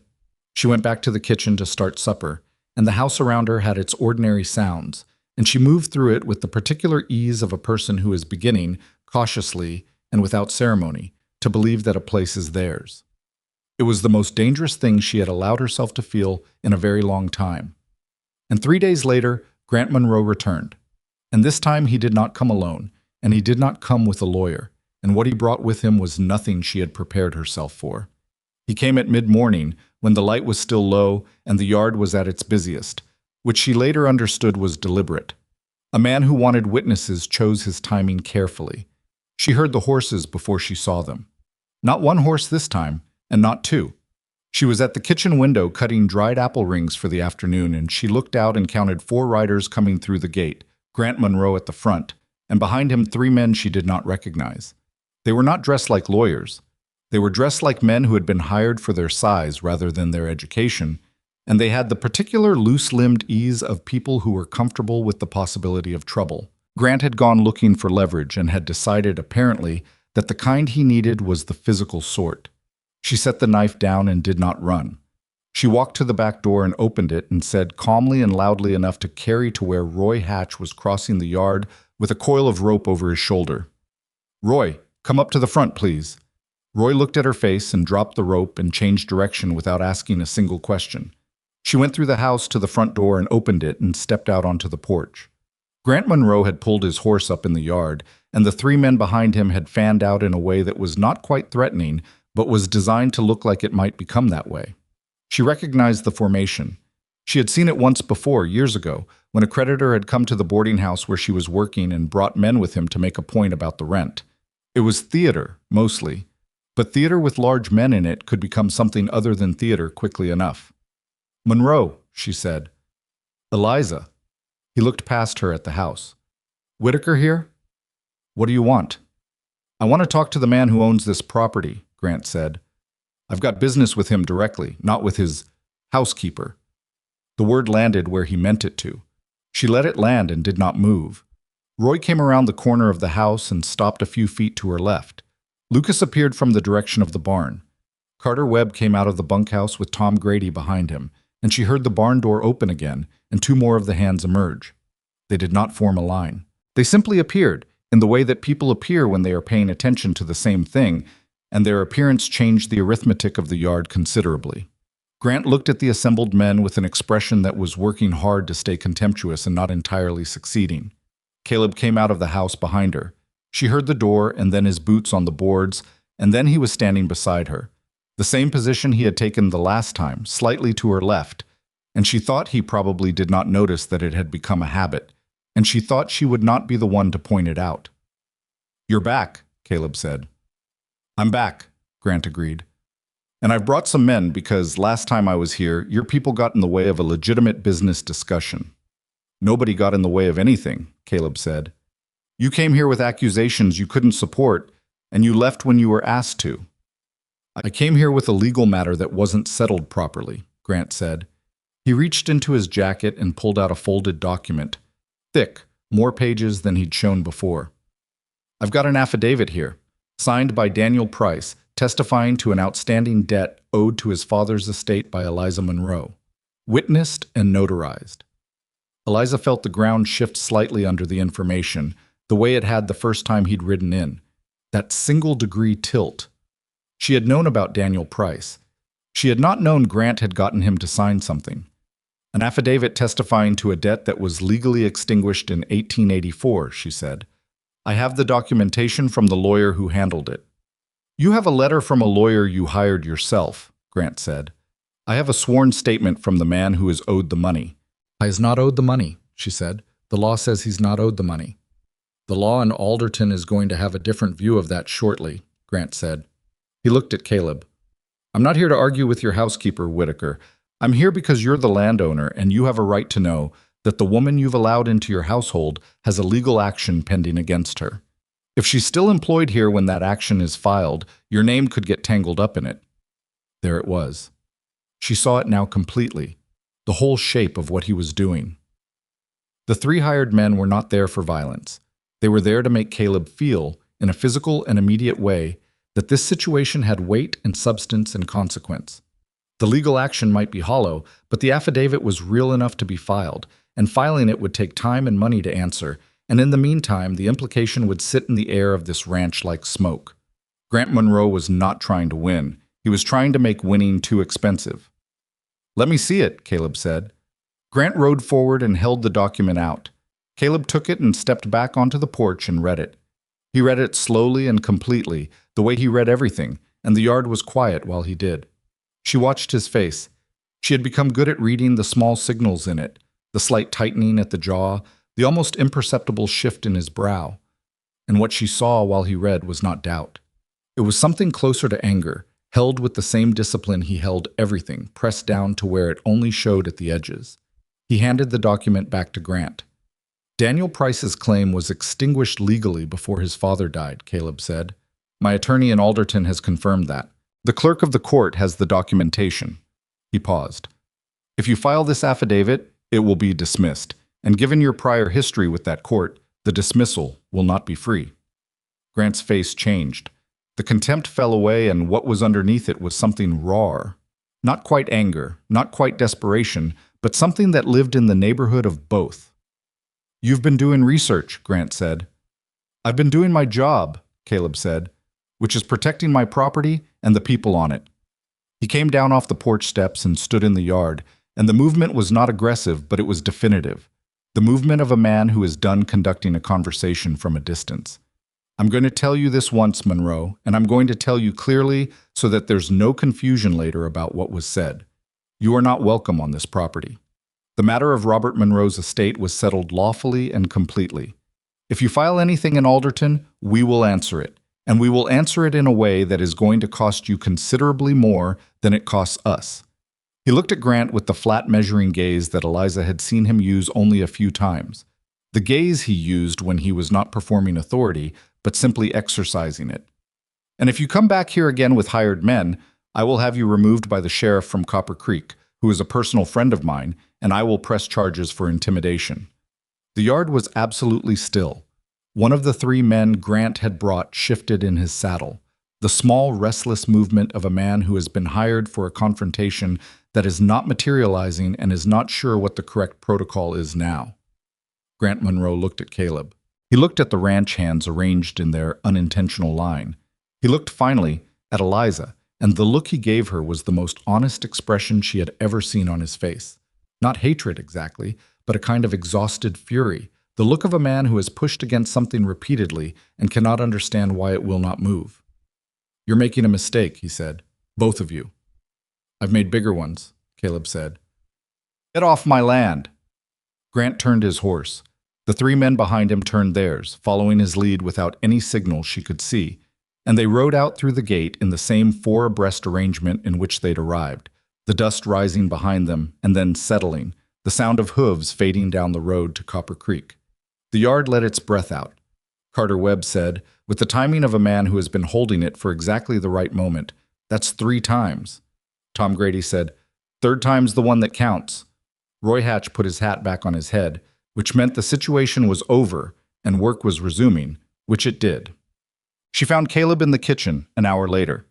He had come back inside at some point while she was in the yard talking to Roy about the Foss letter and the documentation they needed to send to Hendricks in Alderton, and when she came into the kitchen, he was at the table with a cup of coffee that had gone cold, looking at nothing in particular. She put the kettle back on and took his cold cup and replaced it with a hot one and sat down across from him. "He's not going to file," she said. "No," Caleb said. "He knows what will happen if he does. He might not accept that yet. He might need to sit with it for a few days." "Let him sit," Caleb said. She looked at the table between them. "You knew about his history with the Alderton court before today." "Hendricks told me last week." "You didn't tell me." He looked up from the coffee. "I was going to. I wanted to have everything confirmed before I said anything." He paused. "That's the habit I have. I don't like presenting information before I'm sure of it." "It's a reasonable habit," she said. "It's also a lonely one," he said, and then seemed slightly surprised at himself for saying it. She looked at him across the table, this man who had built a life designed to keep people at the specific distance where they couldn't disappoint him, and she thought about Margaret Whitaker laughing in the photograph with her face fully alive, and she thought about what 4 years of absence looked like on a person who had not known how to carry it. "The kitchen was hers," she said. It was not quite a question. He looked at her. "Yes. She liked to cook. She liked to have people in it," he said. "She used to say that the kitchen was the only room in the house where people told the truth." He paused. "I didn't understand what she meant when she said it. I think I understand it better now." She did not push. She let the silence be what it was, which was not empty. "I hired you because the ranch needed it," he said. Because things had gotten to a state that wasn't sustainable. I told myself it was a practical decision." "It was a practical decision," she said. "It wasn't only that," he said. She kept her eyes on the table. "Caleb, I'm not saying this to make things complicated," he said. "I'm saying it because I've been in the habit of not saying true things for long enough that it started to feel like a problem." He turned the coffee cup in his hands. "You came here and you worked hard, and you didn't ask for anything that wasn't fair, and you dealt with everything Monroe threw at you with more steadiness than most people could have managed, and you—" He stopped. "You made this house feel like a house again. You didn't try to. You just did." She was quiet. "I notice it every morning when I come downstairs," he said. "I noticed it about 3 weeks in, and I've been noticing it every day since." She looked up at him. He was looking at his coffee, which was perhaps why it was possible for her to look at him directly. When he wasn't meeting her eyes, she could see the full shape of his face, the tiredness in it that was not the tiredness of a single day, but of accumulated years, and the thing underneath the tiredness that had been there since before she arrived and was now, slowly and without ceremony, beginning to ease. "I'm not going anywhere," she said. He looked up. "I told Lucas I wanted to stay," she said, "when he asked me. That's the truth of it." She paused. "Whatever else is true, whatever this is between us, it can wait until the situation with Monroe is resolved, until things are settled and clear, and there isn't a question about why I'm here or what I want from it." He held her gaze. "All right," he said. "But I want you to know that I'm aware of it," she said. "Whatever it is. I'm not going to pretend I'm not." He nodded. Once, slightly, the way he nodded when something mattered more than he had words for. She got up and started the afternoon work, and he stayed at the table a while longer, and neither of them said anything else, and neither of them needed to. The response from Grant Monroe, when it came, did not come in the form she expected. She had prepared herself for another visit, another letter, another angle she hadn't thought of yet. What she had not prepared herself for was the silence, which arrived and then continued and then extended into a week, and then 2 weeks without any word from Copper Creek or Alderton or Millhaven. Roy Hatch said that silence was often what a man who had run out of moves looked like from a distance. Caleb said he'd had a brief word with the sheriff from Copper Creek, a man named Aldous Webb, who was no relation to Carter but who had the same blunt, reliable quality, and that the sheriff had paid a quiet visit to the room Grant was renting and had communicated in the informal way that sheriffs communicate such things, that the county's patience with the situation was finite. What she did with the silence was work. She had always worked best when things were uncertain.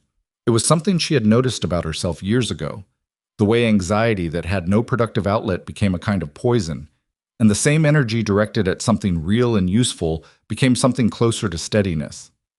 She reorganized the pantry again because the autumn supply run had changed the inventory considerably. She repaired a section of the kitchen shelf that had been loose since her first week, and that she had been meaning to get to and never had. She taught Lucas how to make the cornbread, because she had begun to think, in a way she was still very cautious about, that it was good to leave something of yourself in a place even before you were certain you'd be allowed to stay. Lucas took to it with the enthusiasm he brought to anything she showed him. He burned the first batch and was so genuinely distressed about it that she almost laughed, and then she did laugh. And he looked at her with the expression of a young man who is simultaneously mortified and pleased. "You're supposed to be encouraging," he said. "I'm supposed to be honest," she said. "The encouraging and the honest are the same thing in this kitchen. You burned the first batch because you didn't wait for the oven to come to temperature properly. Check it earlier next time." He made the second batch correctly, and Carter Webb ate 3 pieces of it and told Lucas, with the magnanimous generosity of a man offering a very large compliment, that it was almost as good as Miss Eliza's. Lucas received this with the gravity it deserved. It was Dorothy Crane who finally brought her the news, as she had been the one to bring the warning. She arrived on a Wednesday morning, the same hired wagon, the same composed stillness. And this time Eliza met her at the gate because she had seen the wagon coming from the kitchen window and had time to wash her hands and untie her apron. "He's gone," Dorothy said. She was not a woman who wasted time approaching a subject. Eliza went still. "Gone where?" "West, from what I hear. Someone in Millhaven got a letter from him. Not to me, to a man named Caldwell, who had some dealings with him in the past. The letter said he was going to try his luck in the territories. No mention of Daniel Price. No mention of you." Dorothy paused. "Caldwell is not a close friend of mine, but he is a reliable man, and he had no reason to tell anyone about the letter, except that people have been asking questions about Monroe for the past month, and he felt he should clear the air." Eliza let the information move through her slowly, the way cold water moves through a body, felt everywhere, not all at once. "What about Daniel Price?" she asked. "Price came to see me last week," Dorothy said. "He's 22 years old, and I think he spent about half an hour in Grant Monroe's company and came away believing everything the man told him, and he's spent the week since gradually realizing that he was used." She paused. "He's embarrassed. He's not going to file anything." The morning was cold and clear, and the road stretched away behind Dorothy's wagon toward the wide, flat distance in the hills beyond. Eliza stood at the gate of Blackthorn Valley Ranch and felt the weight of the past 3 months settle and then lift. The way weight does when you've been carrying it long enough that setting it down is a physical sensation in your entire body. "Thank you," she said, "for coming again." "I've grown fond of the drive," Dorothy said, with the dry humor of a woman who has decided to pretend that an act of generosity was merely convenient. She gathered the reins. "You're going to be fine here, Eliza Monroe." "I think so," Eliza said. Dorothy drove back down the road, and Eliza watched her go, and then she turned and walked back through the gate and up to the house, and she went inside and found Caleb in the office with the door open, working at the desk, and she knocked on the door frame. He looked up. "He's gone," she said. "Monroe left the territory." Caleb set down his pen. He looked at her across the desk in the morning light, and she watched the thing that had been present in his face for months. The contained weight of it, the careful management of it, ease in a way that was almost visible, like a muscle finally releasing. "Sit down," he said. She sat in the chair across from the desk, the chair she had sat in before when she'd brought him the letter from Daniel Price. It felt different now. The room felt different. "Roy told me something yesterday," Caleb said. He was looking at the pen he'd set down, which meant he was about to say something that was costing him the usual amount. He said that if I let you leave this ranch without saying what I've been meaning to say, he would have something to say to me about it. She looked at him. Roy said that, in those exact words. He finally looked up. Roy is not a man given to strong statements. When he makes one, I tend to take it seriously. She almost smiled. What have you been meaning to say? He was quiet for a moment. Not the absence of words, but the gathering of them. She had learned the difference. I told you that you could wait, he said. That whatever this was between us could wait until the situation was resolved. I said that. You agreed to it, she said. I said it. You agreed. I'm renegotiating, he said. She looked at him across the desk. This careful, locked, quietly lonely man who had spent 4 years protecting himself so thoroughly that the protection had started to look like who he was. And she felt the thing she had named to herself in the kitchen 2 months ago and had been carrying at arm's length ever since. All right, she said. What are you renegotiating to? He got up from behind the desk. He came around it and stood in front of her, and she stood up because sitting while he was standing felt like the wrong geometry for whatever this was. They were close enough that she was very aware of the space between them. Not uncomfortable, not exactly, but charged in the way that spaces between people are charged when both of them are paying close attention to the same thing. I don't want you here as a housekeeper, he said. I haven't wanted that for a long time, if I'm honest about it. I want... He stopped and tried again. This house was a house when Margaret was alive because she was in it, and she made it that way. After she was gone, I thought the thing that was missing was her specifically. What I've come to understand is that it wasn't only that. He looked at her with the direct, undefended look that had been appearing more and more often in recent weeks. The locked door fully open now, nothing behind it hidden. What was missing was someone who actually... He paused. Who gave a damn about the place, about the people in it. I give a damn, she said. I know you do, he said. I knew it by the end of the second week. She looked at him. That's a long time to not say anything. I'm a slow man, he said, and she heard, very faintly, the self-awareness in it, the slight edge of something that was not quite humor, but was related to it. You're careful, she said. There's a difference. He reached up and she thought for a moment he was going to touch her face, and instead he took her hand. Both hands, actually, holding them loosely in his the way you hold something you are not certain yet is fully yours, with a carefulness that is its own form of honesty. Stay, he said, not as a housekeeper, not as someone I hired. Stay because I know why, she said. He looked at her. I know why, she said again. And I know my answer. She let her hands rest in his, neither pulling back nor pressing forward, just present, which was what they both needed to be for a moment, after months of being so many other things. But I want you to know that I'm not staying because of what happened between us. I was going to stay before any of this. I made that decision when I was still sleeping on that narrow cot in the room at the end of the hall, and the kitchen shelves were half empty, and Grant Monroe had just ridden in and made a mess of everything. Why? He asked. She thought about the honest answer. Because it needed me, she said, and because I needed somewhere that needed me. And after a while, she paused. After a while, it became something else. But the first reason is still true. I want you to know that I'm not staying for you specifically. I'm staying because this is the right place. He absorbed this. She could see him absorbing it, the slight working of his jaw, the stillness. I'll take that, he said. That's enough. It's also true that I'm staying for you specifically, she said. I just didn't want you to think that was the whole of it. He looked at her for a long moment, and then he did something she had not yet seen him do in the months she had been here. He smiled. Not the almost smile she had caught the corner of in the kitchen on the second day. A real one. It changed his face in the specific way that a genuine smile changes a face that doesn't often wear one. Completely, and with a kind of relief, as if the expression had been waiting a long time for permission. She felt it move through her chest like the first warmth after a very long cold, and she let it. She told Lucas that evening, not because he had a right to know, but because he had earned it, had been, in his quiet and 20-year-old way, one of the people who had made it possible.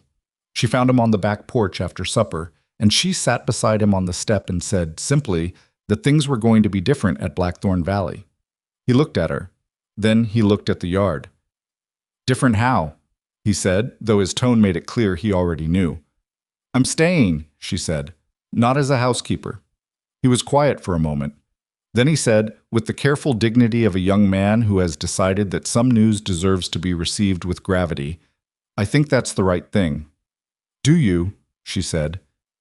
Yes, ma'am. He turned his cup in his hands. Carter's going to say I told you so to Tom Grady. You should know that's going to happen. I can live with it, she said.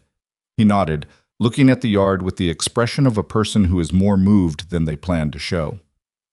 Miss Eliza, he said, I'm glad you answered that letter. She thought about the letter she had answered, the simple, factual advertisement that had described a working ranch and a need and nothing else, that she had found pinned to the board at the post office in Millhaven on a Tuesday morning in September with mud on her boots and $12 in her pocket and nowhere particular to go. So am I, she said. They sat on the porch until the cold pushed them inside, and the ranch settled around them into its night sounds. And inside the house, Caleb Whitaker sat at the table where he had been sitting every evening for the past month. Longer, always longer. And the lamp burned in the kitchen window, the same way it had burned every night since October, warm and steady and visible from the road. The days that followed Dorothy Crane's visit had a different quality than anything that had come before them. Not easier, exactly. Ease was not a word that had ever described life at Blackthorn Valley, and it did not start describing it now. But different in the way that weather is different after a long storm breaks. The air had the same temperature, the same wind came down off the same hills, but it moved through a world that had been cleared of something. Eliza noticed it in the mornings first. She had always been an early riser, always built the fire and started the coffee before the household woke, and she continued to do that. But something in the quality of the early hours had shifted. Before, the pre-dawn kitchen had been a place of useful solitude, necessary, restorative, but solitary in a way that was sometimes fine and sometimes an ache she didn't examine too closely. Now it was something else. Now Caleb came downstairs earlier than he used to, not dramatically earlier, 20 minutes, maybe 30. Enough to sit at the table with his coffee while she worked, enough to exchange the kind of words that morning permits. Brief, unguarded, not yet dressed in the formality that the day brings with it. He told her once, on a Thursday in late November, that Margaret had been a late sleeper, that the mornings at this house had always been his alone. She understood, without him saying it directly, that he was telling her something about what it meant that they were no longer his alone, that it was not a loss but its opposite. She did not say any of that back to him. She handed him his coffee and asked whether he thought the weather would hold for the fence work Roy had planned, and he said he thought it would, and they moved through the morning in the ordinary way of two people who have decided, without much ceremony, to share a life. The question of what sharing that life would look like in practice was one they circled for several weeks before they landed on it. It was not a simple question. Eliza was clear-eyed about that, even in the warmth of what had shifted between them. She had come here as a housekeeper. She had been paid $12 a month to cook and manage a household, and the men on this ranch had known her in that capacity for 3 months. The ranch hands in this part of the territory talked, and the people in Copper Creek talked, and the story of a housekeeper and a widowed rancher had a particular shape in people's minds that she was not naive about. She raised this with Caleb directly one evening, because she had found that raising things directly was almost always better than letting them accumulate into problems that required more work to untangle. People will have opinions, she said. They were in the kitchen, the hour after supper when the others had gone and the house belonged to itself again. People always have opinions, he said. About this specifically, she said. About what it means. What I am here. He looked at her. What do you want to be here? It was a fair question, and she took it seriously. I want to be honest, she said, about all of it. I don't want there to be any question, from anyone on this ranch or in this county or anywhere else, about what this is and what it isn't. Then we don't give them anything to question, he said. How? He was quiet for a moment. He had the look he wore when he had already arrived at something and was deciding whether the moment was right to say it. She had learned to recognize that look, which was useful because it generally meant she should wait. I was going to do this differently, he said. I had some notion of waiting until spring, when things settled. He paused. But I don't think I want to wait until spring. She looked at him. Marry me, he said. He said it the way he said most things, directly, without ornamentation, with the particular Caleb Whitaker brand of honesty that had no interest in framing things as anything other than what they were. Not because it solves a practical problem, because I want you here as my wife, and I'm done finding reasons to say that later. She held the look on his face, the slightly rigid set of his jaw that meant he was more uncertain than he was letting on, the steadiness in his eyes that meant he had committed to the course regardless. "You're not a man who does things impulsively," she said. "No," he said. "This isn't impulsive. I've been thinking about it for 6 weeks." 6 weeks, she said. "Since the morning Monroe came back with the hired men," he said. "When I came out of the house and stood next to you and realized that the place I wanted to be, in any situation, in any kind of trouble, was next to you." He paused. "I'm not a man who ignores that kind of information when he gets it." She thought about the woman she had been when she arrived here. Muddy boots, $12, a tin box full of other people's receipts, a suitcase she had packed and unpacked so many times the latches were worn smooth. She thought about the specific kind of hunger that had nothing to do with food, the kind that comes from moving through the world without anyone to move through it with. She thought about what it meant to stop moving. "Yes," she said. He let out a breath that she realized he had been holding. It was such a human thing, this contained, careful man holding his breath, and it undid something in her that she had not known was still held tight. "Yes," she said again, because it was true, and she wanted him to be certain of it. They told the ranch hands at supper the following evening. Caleb said it plainly, the way he said everything, and the table received it with a variety of responses that were deeply characteristic of each person at it. Roy Hatch nodded once, slowly, with the expression of a man who has seen a thing coming from a long way off and is satisfied to have his estimate confirmed.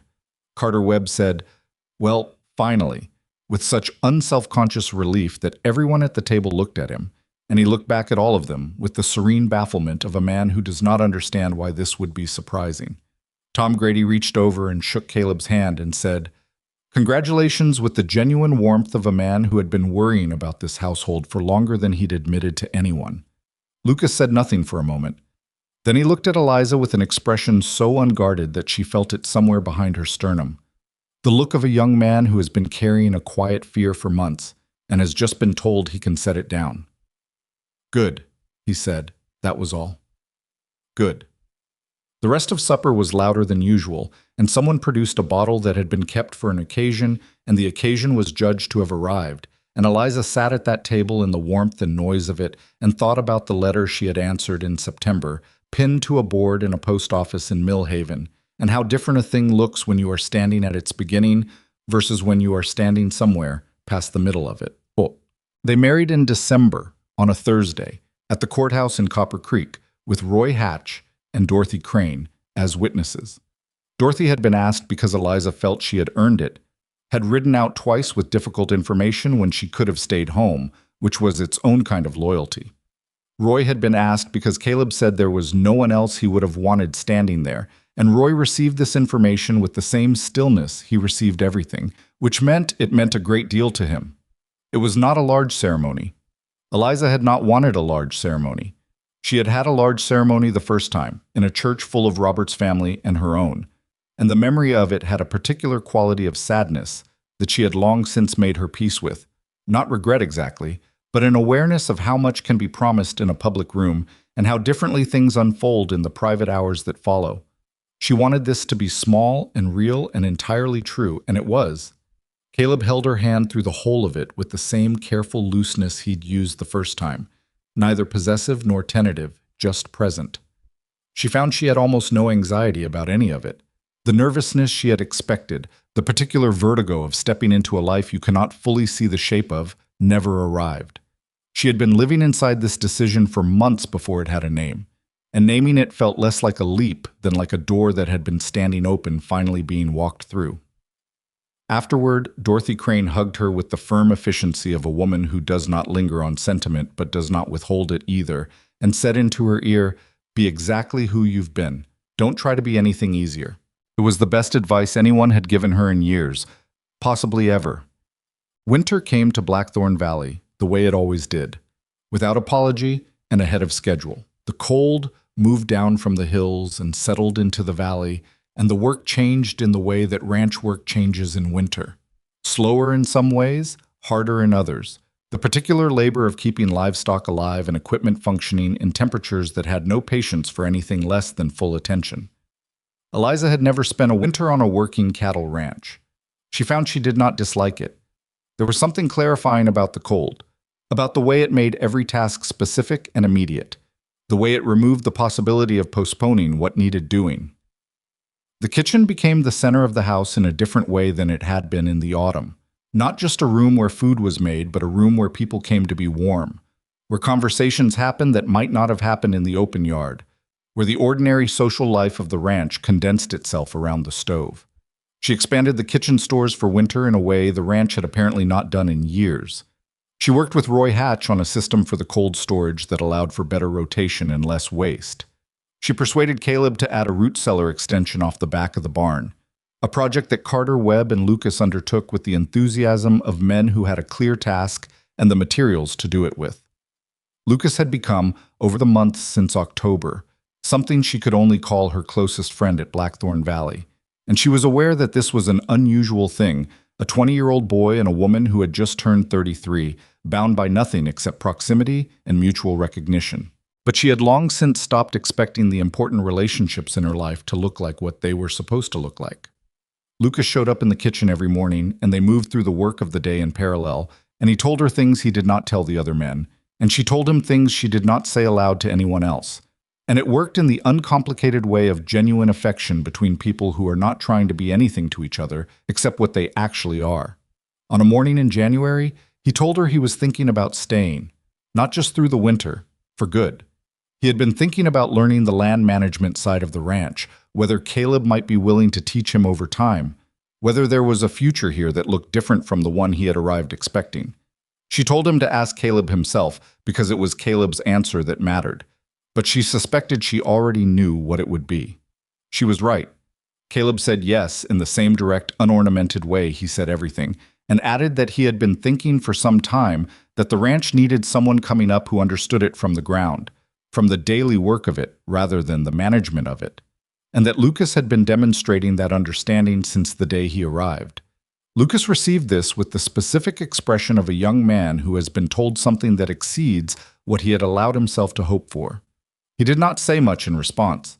He shook Caleb's hand and went back to work, and that evening he ate supper at the table with the particular quietness of a person who is sitting very still inside a good thing, careful not to disturb it. Eliza understood that completely. There was a conversation she had with Caleb in February that she thought about for a long time afterward. Not because it was dramatic, but because it was the kind of conversation that tells you where you actually are with a person. The kind that only happens when the performance of getting to know each other is finished and you are left with the plain facts of each other's company. They were in the office, late in the evening, going through the ranch ledger together. She had begun helping with the books in December, not because Caleb had asked her to, but because she was good with numbers, and the ledger had a system that could have been more efficient, and she had said so, and he had said, "Show me," and she had, and now it was something they did together every week. He was looking at a column of figures, and she was looking at the same column, and she said, "You've been running this ranch at a loss in the winter months for 3 years." "I know," he said. "Why?" He was quiet for a moment. "After Margaret died, I stopped caring about the long-term picture," he said. "I was just getting through each season." She looked at the ledger. "We can fix this," she said. "The wool contract you dropped in 22. There's a buyer in Alderton who's looking for consistent supply. Roy mentioned it in passing last month. If we bring back the sheep on the East Quarter—" "That was Margaret's project," he said. She stopped. "She wanted sheep," he said. "I thought it was too much added work. We argued about it." He paused. "She was right. I let the contract go after she died because—" He stopped again. She put the pen down. She looked at him across the desk. "Because it was hers," she said. "Because I didn't want to be right about the wrong thing," he said. He looked at the ledger. "She was right about the sheep and I was wrong, and she died before I could tell her that." It was the most direct thing he had ever said about his grief. She understood that it had cost him considerably to say it, and she did not try to answer it with anything that would make it easier than it was. She had found, in the months since she had come to know this man, that the most useful thing she could do with his difficult moments was not smooth them over, but simply stay in the room with them. Then we bring back the sheep, she said, and we run the contract. And it's not about being right about anything. It's just about what makes the ranch work. He looked at her. The expression on his face was the one she had come to think of as his most honest. Not the flat, controlled look he showed the world, but the one underneath it, the one that was tired and real and capable of being moved. "All right," he said. They went back to the ledger, and outside the window the February wind moved across the valley, and the lamp burned between them on the desk, and she understood in that moment something she had been trying to articulate to herself since December and had not quite managed, that this was what it actually looked like. Not the warmth of a ceremony or the relief of a threat removed or the particular tenderness of a first admission. It was this. Two people sitting with a ledger at the end of a long day, telling each other the truth about difficult things and staying in the room. That was the whole of it. That was everything. Spring came late that year, which Roy Hatch said was typical after a hard winter. The ground was slow to soften, and the first real warmth didn't arrive until well into April, but when it did arrive, it arrived completely. One of those springs that make up for their tardiness by being generous, the grass coming in thick and fast, the horses visibly relieved to be outside without their winter coats. Eliza stood in the kitchen garden on an April morning, turning the soil for planting, and she thought about something Dorothy Crane had said to her once, that she had watched Eliza handle grief and debt and the particular mess that a dead husband could leave behind, and that most people didn't handle it the way she had. She had not known what to do with that at the time. She had filed it away in the category of things people said that were generous, and might even be true, but that she didn't have the standing yet to believe about herself. She thought about it now, and she wondered what Dorothy had actually seen, from the outside, that she had not been able to see from the inside. She thought it was probably this, that she had refused, even in the worst of it, to let the circumstances make the decisions for her. She had made them herself, one at a time, and they had not always been the right ones, and she had not always made them gracefully, but they had been hers. That seemed like a small thing. She understood now that it was not. The suitcase was in the closet at the top of the stairs. She had not moved it to the back of some shelf or put it in the storage room. She had simply left it where she'd always kept it, because she was not the kind of person who needed to hide the evidence of her own history. It was a worn leather case with latches that were smooth from use, and it had carried everything she owned through more addresses than she liked to count. And it sat in the closet the way any old object sits when it has been released from its purpose but has not been discarded, with the particular quiet of things that have done their work. She did not think she would need it for a long time. She did not think she would never need it, because she was not the kind of person who believed in nevers. She had learned too many times that the world had a sense of humor about what you believed was permanent. But she thought it could rest for a while. She thought they both could. What she came to believe in the months and years after was that belonging is not a thing you are given. It is not a gift that arrives when circumstances are favorable, or when the right person holds out a hand, or when you have finally proven yourself sufficiently to the people around you. It is something you build. The same way you build anything real, slowly, with imperfect materials, with setbacks you didn't plan for, with days when the work seems like it is going nowhere, and days when you look up and see how far it has come. She had not arrived at Blackthorn Valley and been given a home. She had arrived at Blackthorn Valley and worked one into existence, the same way she had worked breakfast into existence, from a pantry that everyone had given up on, the same way she had worked a family into existence from a collection of men who had stopped knowing how to sit at the same table. She had learned this lesson before, in harder circumstances, and had let it slip in the years when things were at their worst. She was glad to have been reminded of it. She was glad it had been this place that reminded her, and these people, and this particular stubborn, difficult private man who had eventually opened the door and let her see what was behind it. You could not make a person trust you. You could only make yourself worth trusting, and then you could wait, and the waiting itself was part of the work. That was what she thought about on the morning in April, when she stood in the kitchen garden with her hands in the soil and the spring light coming down through the clear air and the sound of the ranch around her. The particular sounds she had learned so completely that she no longer heard them and would only notice their absence. Lucas called something across the yard to Carter. Carter's answer was the low bark that was his version of a laugh. Roy Hatch came out of the barn with the deliberate economy of his movement and looked at the sky with the squinting assessment of a man who has spent decades making predictions about weather and trusts his own judgment about it. Inside the house, she heard Caleb's boots on the kitchen floor. In a minute, he would come to the back door and look out at the garden and say something practical about the planting schedule or the soil conditions, because he was a man whose first language was practicality, and she had come to love that about him. The way he expressed care through attention to concrete things. The way love, with him, looked like showing up and paying attention and doing the work that was in front of you. She heard the back door open. "Ground's still cold," he said. "A little," she said. "It'll do." Roy thinks we'll get frost again before the end of the month. Roy's usually right about frost. She heard him come down the back steps and cross to where she was working, and he crouched down beside her and pressed his hand flat against the soil, the way she had her hands flat against the counter on that first day, testing what was there. "You'll want to wait another week," he said. "I know," she said. "I'm just turning it, getting it ready." He stayed crouched beside her for a moment, looking at the soil with the serious attention he gave to all land-related questions, and she looked at the side of his face, the familiar lines of it, the gray that had been coming into his hair since January, the particular stillness that was no longer a locked door but simply how he was. There were things she had not known when she answered that letter in September. There were things she had not known about herself, and things she had not known were possible, and things she had not known she wanted until they were in front of her. She was 33 years old, and she had been a daughter and a wife and a widow and a housekeeper, and all of those things had made her who she was. And none of them were wasted, even the ones that had nearly broken her, especially those, because it was the ones that nearly broke her that had taught her what she was actually made of, and what she was made of had turned out to be more than she'd given herself credit for. That was worth knowing. She wished she had known it sooner, but she understood that some things can only be learned on the schedule they arrive on. That no amount of wanting to know something earlier makes the knowledge available before it's time.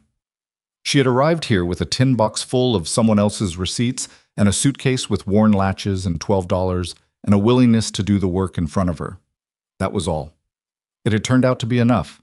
Caleb stood up and put his hand briefly on her shoulder. The brief, warm, undemonstrative contact that was characteristic of all affection coming from him. Nothing performed about it, nothing more than what it was. "Coffee's on," he said. "I'll be in shortly," she said. He went back inside and she turned the last of the soil, and the morning light moved across the valley the way it did every morning. Indifferently, completely, without any particular interest in who was standing in it or what they had been through to get there. That was all right. The morning did not need to know her story. She knew it herself, and she knew how it had gone, and she knew where she was standing now. That was enough. That was more than enough. She set the trowel down and brushed the soil from her hands and walked back toward the house where the coffee was on, and the door was open and her life was waiting for her, ordinary and specific and entirely her own.